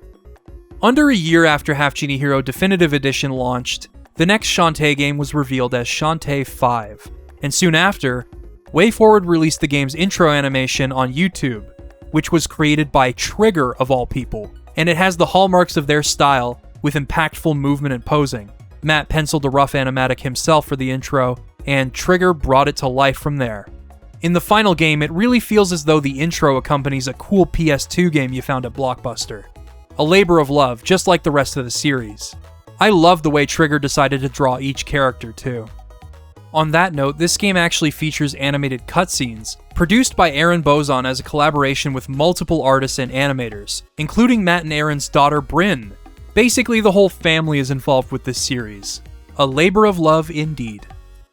Once again, the game reimagines the look of each character in their portrait art, with illustrations provided by Ko. This style combines the proportions of Pirate's Curse with the cute, sleek style in Half-Genie Hero, which this game reuses art and animation from for some of its sprites, on top of giving each character a twinkle in their eye to describe it one way. These characters are sparkly, man. It's a super cute style, and one that stands out from the rest of the series. I also love the hand-illustrated backgrounds. I know they probably weren't able to develop 3D environments this time, and the game's style does falter when compared directly to Half-Genie Hero, but I feel they did the best they could. I mentioned this game reusing art and animation from Half-Genie Hero though, right? Well, that's because Shantae and the 7 Sirens was developed in 18 months, the shortest development cycle of any game in the series. This wasn't the first time they had recycled assets, of course, but let's just say that in this game's case, it was the only choice. They had partnered with Apple to release the game on Apple Arcade, meaning that it had to be playable on all Apple devices, and in 15 languages. On Apple Arcade, it was released in 2 parts. The first part on September 19th, 2019, and the second part on March 28th, 2020. The game was released everywhere else on May 28th. The game's compressed development cycle explains a lot to me personally, and I'll get into that soon enough, but the end result still ended up being good. And this game in particular might end up appealing to some of you way more than the other games for a crucial reason. It is actually a true Metroidvania. Yup, an interconnected map and everything. This would be the team's first attempt at a map like this, and while that does shed light on some things, it is just as effective and rewarding as you'd come to expect a Metroidvania map to be. The premise is that Shantae and her friends have been invited to Paradise Island to perform with other half-genies for a festival. One of them looks suspiciously zombie-like, and her name is quite literally fill in the blank, but I'm sure that doesn't mean anything. During the performance, all of the other half-genies are kidnapped, and Shantae explores the sunken city beneath the island to rescue them all, while at the same time she keeps running into Risky Boots, who claims to have absolutely nothing to do with the kidnappings. The sunken city has multiple regions, each with alternate routes to connect to other regions and back to the surface. But despite this interconnectedness, the game still carries with it hallmarks of the Shantae series, and it is still structured like the previous games, complete with themed dungeons for learning new transformations. When I describe Shantae as a fusion of Zelda and Metroid, I think that description applies best to Seven Sirens specifically, thanks to it blending dungeons with a map like this. But what are the transformations this time? Well, I am so unbelievably happy to report that Seven Sirens found a way to blend the animal transformations with the seamless nature of Pirate's Curse's pirate tools through fusion magic. At the press of a button, Shantae will perform an action as an animal. The first of these transformations is the Newt, which consolidates the utility of the monkey transformation, complete with the monkey bullet, into an action that can be performed with a single button, whenever you like, and it feels amazing. I've described the transformations as trade-offs before, but it is impossible for me to ignore how much better this feels, and it seems like Matt himself agrees. Here's what he had to say in an interview.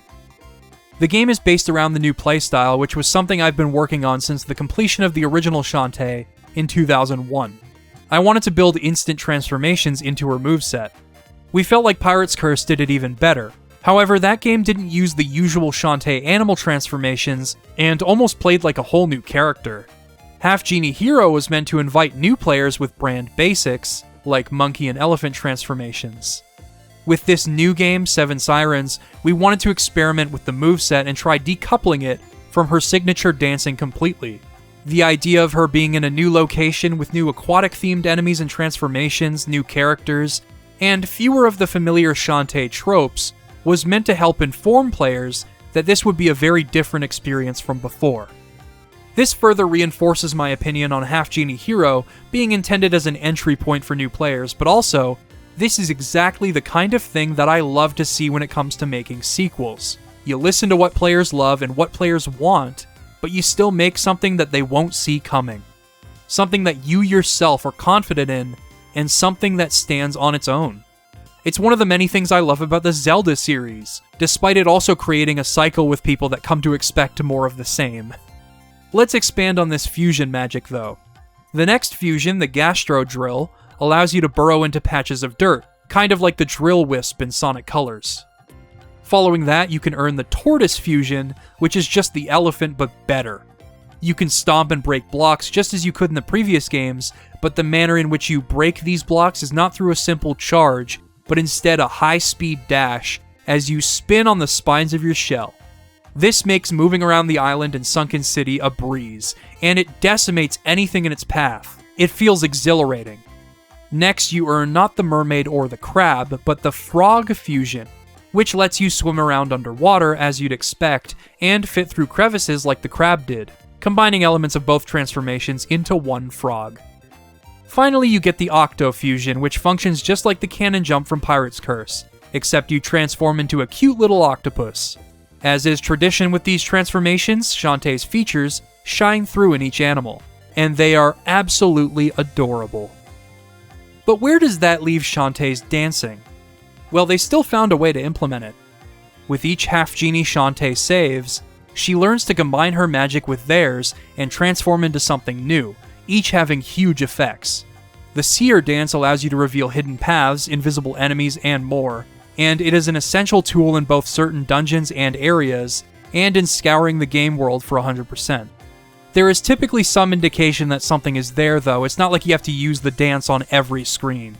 Additionally, a post-launch update gave you the option to indicate where something can be unearthed with the Seer Dance.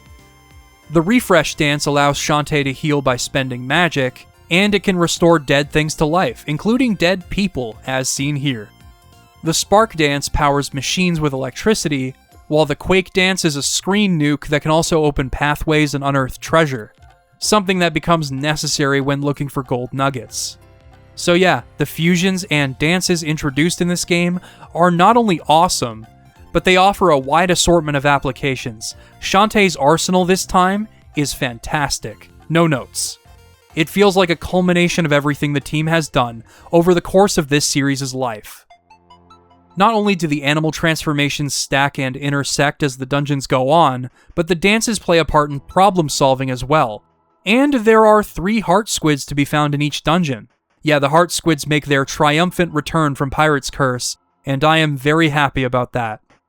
When it comes to the dungeons, the first 2 are pretty simple introductions to your fusion magic, but the dungeon that introduces the Tortoise fusion, the Sea Vent Labyrinth, really ramps things up. You got switch blocks that give me both a Link to the Past and Mighty Switch Force vibes, and are used in conjunction with Shantae's fusion magic. You've got cannons for barreling through things with the Tortoise, and the Tortoise is just insanely fun to use. Oh, and the music is awesome.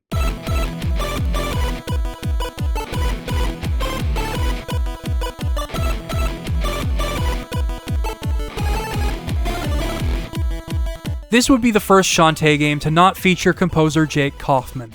Instead, Seven Sirens is a collaborative effort between multiple composers. While it uses a heavy amount of chiptune in its instrumentation rather than the vast assortment of instruments Jake liked to predominantly feature and experiment with, they still feel like an execution of Shantae's world with the instruments that surround the lead melodies, and I ended up enjoying the soundtrack a lot anyway because of that. My favorite track in the game is probably the one accompanying Armor Town. It feels like exactly the kind of piece Jake would have created, complete with a delicious solo.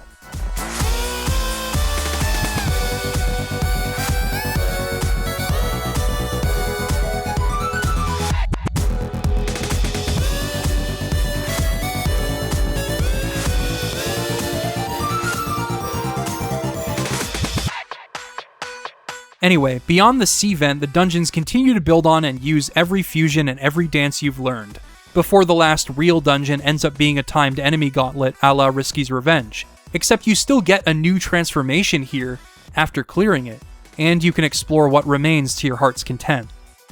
At any rate, the game is good. Quite good, in fact. It builds on the things that both made the previous games great, and that I personally wanted to see out of the series going forward. Its Metroidvania-esque map makes traversal feel more dynamic, and your abilities are seamless and widely applicable. The dungeons manage to balance all of these fusions and dances well as you progress through the game, and the bosses, which I haven't mentioned yet, are all sirens with enchanting and creative designs that play into their abilities in combat. Each siren even gets their own intro animation. The game is also very funny. Look at this Half-Genie otaku-looking fella. This is what I feel I look like when I talk about these games. Also, the Armor Baron, Ammo Baron's brother, offers to make armor for Shantae and Sky, the latter of whom is utterly entranced by this guy.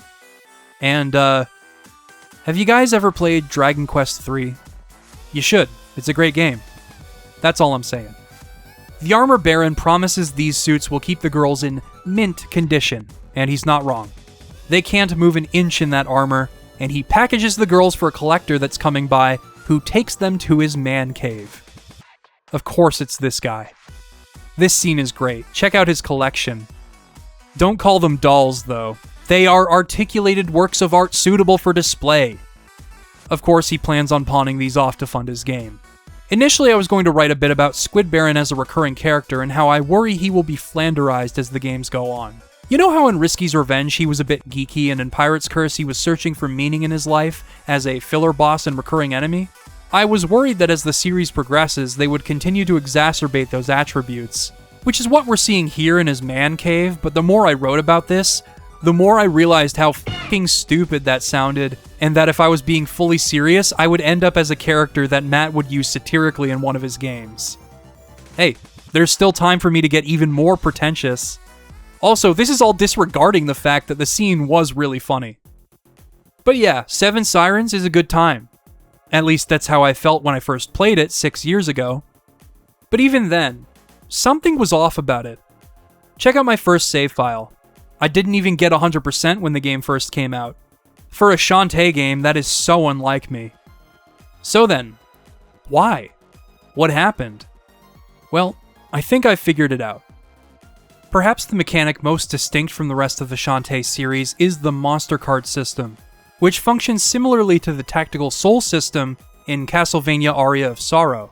Fans of that game probably just perked up their ears in response to me saying that, but you're not going to be summoning familiars or anything like that. Instead, killing a number of a specific type of enemy will build toward unlocking their cards, which provides Shantae with all kinds of different benefits throughout the game. Also, you can find gold nuggets throughout the overworld that you can trade to certain NPCs for rare monster cards with particularly excellent benefits, as seen here with the Siren cards I have equipped. You can also trade duplicate cards for gems, which is a fantastic decision by the team in order to cut down on grinding for gems to obtain all of your upgrades. You can only equip 3 at a time, but it's fun to mix and match. The card system is novel and makes for a personalized playthrough. However, I don't feel it significantly changes how the game is played. Only the legendary cards seem to have a noticeable impact on my gameplay. For example, the Coral Siren card passively regenerates magic, which is an incredible card if you like to use items like me. You can combine that with increased pikeball damage, and congratulations, you are now an unstoppable force once again. As for the basic cards, I did use the faster Newt dash for a while in my playthrough, and I rotated a few others in and out depending on the circumstances, particularly for gem and card collecting, but aside from that, it was just the legendary cards. You don't need any of the cards for 100% though, just the nuggets you use to trade for them. Like I mentioned, in order to obtain the legendary cards, you need to trade gold nuggets, found across the overworld. There are 50 nuggets to be found across the entire game. Unfortunately, nugget collecting is my least favorite part of Seven Sirens, a huge detriment to the Metroidvania structure they went for in this game, the reason I avoided 100% on my first run of the game, and the reason I have not played this game in 6 years. They remind me of the incessant missile tanks that made 100% in Metroid Fusion a chore, where there are far too many of them in a game that is decidedly linear. It's not that bad, of course, and this game isn't that linear, but the nuggets can be extremely obnoxious to round up when you have to run your victory lap at the end of the game. Picture this. I have 49 nuggets, and at this point, I'm keeping track of every single one on a checklist because I'm exhausting all possibilities. Because of the way the map is laid out, I have no way of knowing where the nugget is, unlike Pirate's Curse or Half-Genie Hero, where you can tell how much of each item remains on each island. After using the Quake or Seer dance on every spot a nugget could appear in, and slamming into the ground with a tortoise over and over, I decide to run another lap of the entire island just to narrow things down further, until I finally use Slam in the right place and find the nugget I need. This process of looking for that single nugget took about an hour. The nugget cleanup as a whole took about 2 hours. Yes, half of that time was spent looking for one nugget that I missed. I never want to do this again. I feel like it'd be more fun to use the nuggets like magic jams, as those could be traded for permanent upgrades in Risky's Revenge, which made that world even more fun to explore. Exacerbating the issue with cards further is that if you try to make Shantae overpowered in Rule Breaker mode, which was added in a post-launch update, you have to grind in order to get the abilities you'd want from random enemy drops. Basically, the card system and the nuggets needed a bit more for me to fully enjoy them. Of course, the way the game is laid out, at least to me, can be entirely explained by a combination of 2 factors. This was the team's first attempt at a true Metroidvania map, and they had to make the game in 18 months. A seamless world with a myriad of ways to connect to each of its regions is a marvel when done right, but games in this genre, including Shantae, can be played in a variety of ways, thanks to their ending rewards, as well as opportunities for sequence breaking. I consider the ending rewards specifically the benchmarks of any of these games and how I measure my feelings toward them. Are they fun to run through grabbing just whatever I can find? Are they fun to grab everything in? Are they fun to play well and go fast in? The reason I adored Pirate's Curse is because it measured up to all of those categories resoundingly well. Seven Sirens, however, doesn't quite measure up in the same way, and I feel like this is a combination of the map structure, card system, and nuggets. I don't think Shantae should avoid attempting an interconnected map by any means, but I think a map like this just needed more time in the oven. More ways to incorporate meaningful item usage beyond nugget collecting. The heart squids are great fun to collect though, that hasn't changed. Also a miscellaneous complaint, but I dislike that there's no real way of knowing specifically what cards you're trading for, other than the fact that they're finite, unlike the other cards. So if you want to go for just the best cards, you have to know what they are before you trade your hard-earned nuggets. The death knell for replayability didn't just come from the nuggets though. Upon release, 7 Sirens was a pretty easy game. Even considering Pirate's Curse's increased difficulty, the Shantae games are never Hollow Knight difficult, but they're also not easy either. 7 Sirens was a cakewalk, and its bonus mode was simply this game's equivalent to Dancer mode in Risky's Revenge. No hero or pirate mode equivalent at all. No doubt another ramification of the compressed development cycle, so going for the other end screens wasn't nearly as enjoyable as it should have been. A post-launch update did add definitive mode to the game, which, fun fact, is straight up called hard mode in Japanese, and you can feel it. Certain basic attacks can deal far more damage than they did in the base game, indicating that this game was not designed to be played like this, but it makes for a much more enjoyable experience on the whole.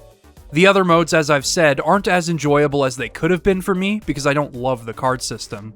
But Rule Breaker mode is pretty fun once you finally have the cards you want. Even with all of that said, a basic playthrough of the game, in my opinion, made 7 Sirens feel like a solid, if unremarkable, entry in the series. The card system just doesn't compel me or impact my gameplay nearly as much as it should, while the game's collectibles outside of Heart Squids are more annoying than they are exciting. And that is a huge detriment to an interconnected map designed to be explored and picked clean. Also, each region's theming just doesn't do a whole lot for me. There's nothing comparable to, say, the City of Tears in Hollow Knight or Skytown in Metroid Prime 3. It's all just kinda serviceable. That said, some of this game's ideas do genuinely move the series forward, and its presentation is still thoroughly enjoyable. I feel like its experimental elements were absolutely necessary in order to find out where the series could go from both Pirate's Curse and Half-Genie Hero, and I'm glad the game exists for that reason. Also, I think someone out here probably got more of a kick out of the interconnected map than I did, even if its possibilities aren't as broad as they were in Super Metroid, for example. Either way, let's talk about the ending. After rescuing Fill-In, who, shocker, is actually Roddy Tops in disguise, Shantae realizes that the sunken city beneath the island is actually a giant airship, which is what Risky happened to be searching for. Risky also happens to have been disguising as the mayor this whole time. I was suspicious of him throughout the game due to his behavior, but that is really funny. With the help of the shy but friendly lobster siren, Shantae boards the Flying Fortress, a challenge run similar to the sequence where you ascend to Sequinland Palace in Pirate's Curse, or Risky's hideout in Half-Genie Hero. Eventually, the Empress Siren betrays Risky, draining her life force as well as the life force of all the Half-Genies to restore herself to her former strength. The first phase should be familiar if you've played the other games, as you're relying on the items you've accumulated over the course of your journey, but the second phase is especially cool. I'm a big fan of fighting bosses that take up the whole screen and then some, and just the fact that it happens to be the Empress Siren? Oh, way forward. Never change. There is a loose end here, though. Why didn't the Empress Siren drain Shantae's magic? Kind of convenient that she didn't, isn't it? Well, it's because Risky told the Empress that Shantae's magic was tainted, a lie in the event that the Empress betrayed Risky, one that inevitably saved Shantae and the island altogether. Shantae saves Risky's life in return before discovering this, and although Risky claims it wasn't because she intends to turn over a new leaf, I like to think that Risky truly does care about her, something that I think we'll see more of in the next game. It's a more satisfying conclusion than the one in the self-contained narrative of the previous game, which was more satisfying from an artistic and design perspective because it represented the team getting to execute a vision, uncompromised, more than it was meant to continue the series' story. Also, Shantae receives a book with a message from her mother, but of course, we don't get to see what it says. Continuing a series of teases regarding Shantae's mother. Our final game in this video is Shantae Advance Risky Revolution, a game that does not attempt to move the series forward, but instead deliberately takes a step back in order to finish a game that never was, even being completed for the Game Boy Advance hardware. Despite this, it is still to an extent informed by the experiences WayForward has had making games up to that point. So although it was the second game the team developed in the series, and the game is set between the original and Risky's Revenge, I still consider it Shantae 6. And you know what? In terms of what I love most about these games, Shantae Advance hits all the right notes. A new Shantae game also meant new key art for the characters, and this game's illustrations were handled by illustrator Nami Sakura Josui. And in my opinion, I think this is my favorite look the Shantae characters have ever had. It is extraordinarily faithful in spirit and in physical proportions to Matt's work on the first couple of games, whilst combining features from those games and Half-Genie Hero to feel like a natural evolution of the series' style. And just from glancing at the character portraits in the Shantae 7 reveal, I recognize Nami's style. I think they're going to stick around for the next game too. I hope so, I love their work. Like I said earlier, Shantae Advance was meant to release before Risky's Revenge, and therefore it takes place directly after the first game, complete with Roddy Top still not quite jiving with some of Shantae's friends. The premise of this game revolves around Risky wanting to use her new device, the Tremor Engine, to rotate the stone column supporting Sequin Land, which would then bring any town she wishes to pillage right to her doorstep. Demonstrating this, Risky moves the ocean away from Scuttletown, leaving it surrounded by desert and with no source of revenue for the fishers that work there. The Tremor Engine is also a game mechanic. Inspired by Virtual Boy Wario Land, yet still something wholly its own, Shantae solves this game's overworlds by switching and rearranging layers. You'll switch between the two layers to get around obstacles just like the pitch for the first game, all the while finding caves and secrets, before stepping on the Tremor Engine and shifting both layers into a more desirable position. Eventually reaching the dungeon, or at the very least the thing you need to eventually get into a dungeon. Also, each overworld is a giant circle, and not in the original Shantae Sequin Land sense. There are no screen transitions, you can just travel in a giant circle, making it difficult for players to ever get truly lost, but still inviting a ton of possibilities thanks to the length of each overworld and the game's central mechanic. This mechanic is brilliant. I'm not sure how it works, but I know that I haven't seen anything quite like it on the Game Boy Advance. Much like the original game, I'm sure younger viewers might not quite be able to parse how technically impressive this game is at a glance, but I have no doubt that if this game found a publisher, it would have been one of the most beloved games on the system. I mean, these sprites have since been associated with Risky's Revenge and Pirate's Curse, but this is the game where they were meant to debut. You were meant to see these sprites animate and express themselves on the Game Boy Advance. Speaking of which, this game has true parallax scrolling, and goddamn does it look good. The three-dimensional depth around Shantae's lighthouse with those layered, swirling clouds in the vast ocean, and then the 3D effect in Scuttletown with the ground traveling at a different speed to the buildings. Oof, this is a pretty game. And yes, this is precisely how the game was going to look had it come out in the 2000s. There's even a multiplayer minigame that you can use a link cable and a single cartridge to play. It's not going to blow your mind, all you have to do is knock other players into spikes as the screen rotates, but even so, that's some commitment to the Game Boy Advance. The music, however, is entirely new and composed specifically for the Game Boy Advance sound chip. The GBA is infamous for its low-quality audio hardware, and in order to get the music sounding good, composers have to be incredibly selective about which samples they use with the two PCM channels, implement the original Game Boy's APU whenever they can, and fear the white noise that will inevitably play back through those speakers. As such, composer Maddie Lim had a tall order before her, and damn did she ever deliver. Through every hurdle Maddie faces composing for that hardware, an execution of Shantae's atmosphere and the series' trademark genre adaptations can be heard.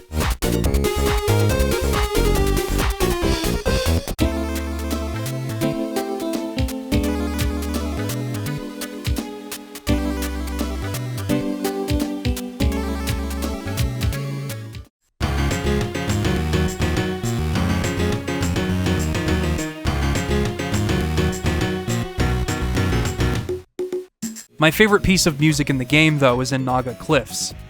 God damn, this track is an accomplishment. I love those solos.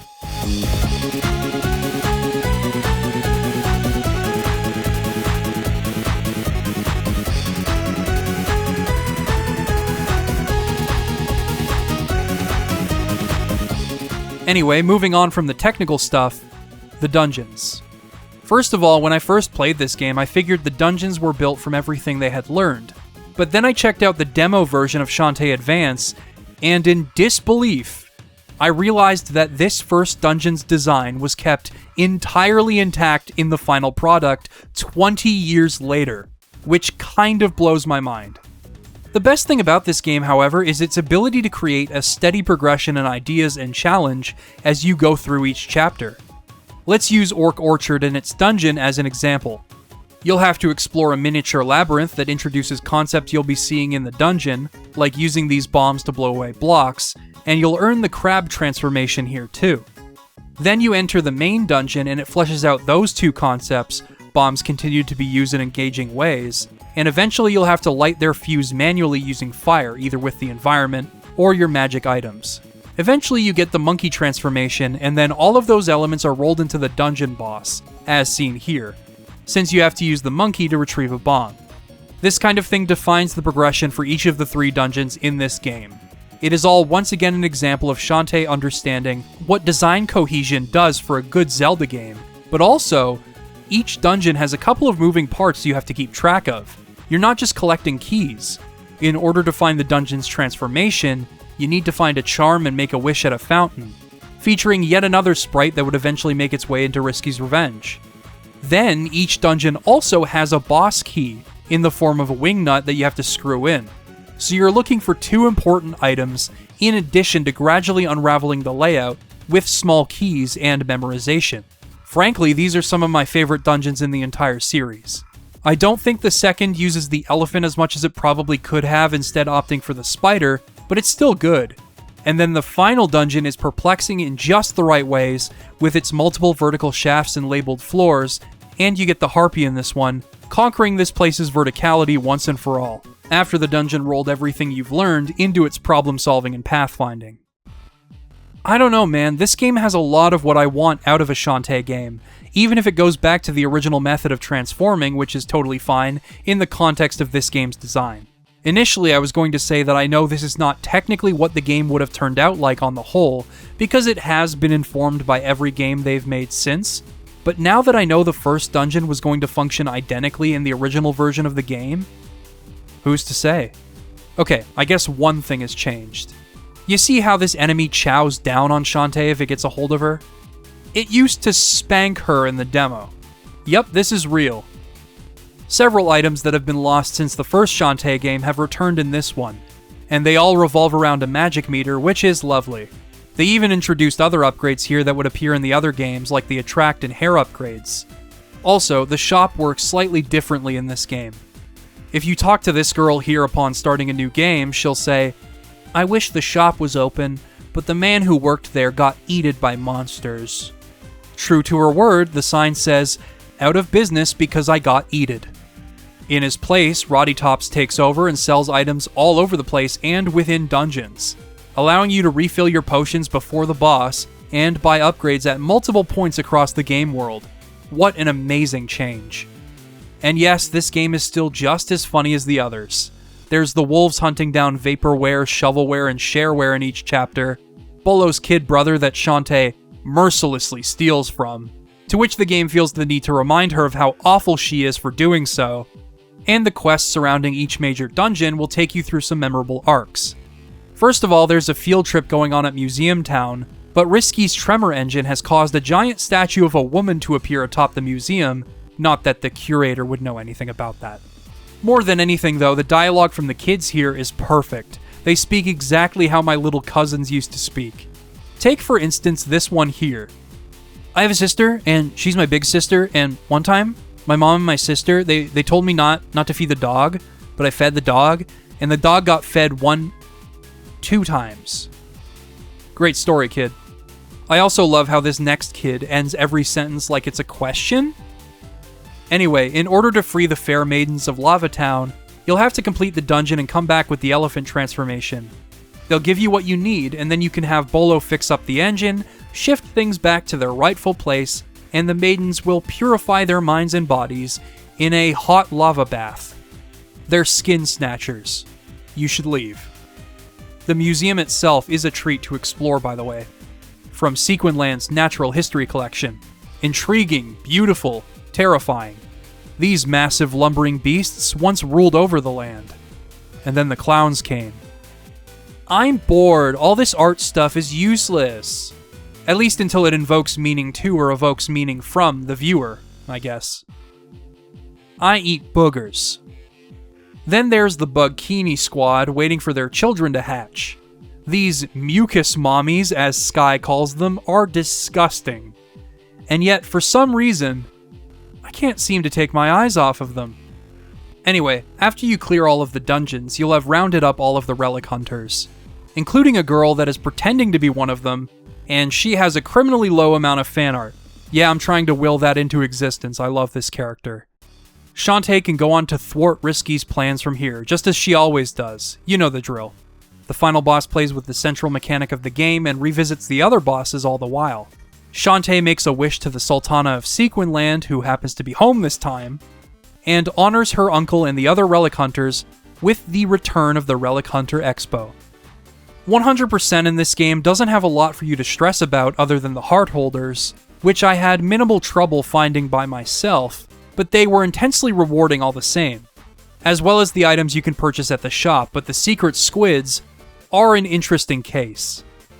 Hidden all over each of the game's towns, overworlds, and labyrinths are secret squids, and to me, they are a significant improvement over the 50 nuggets, not in utility, but in structure.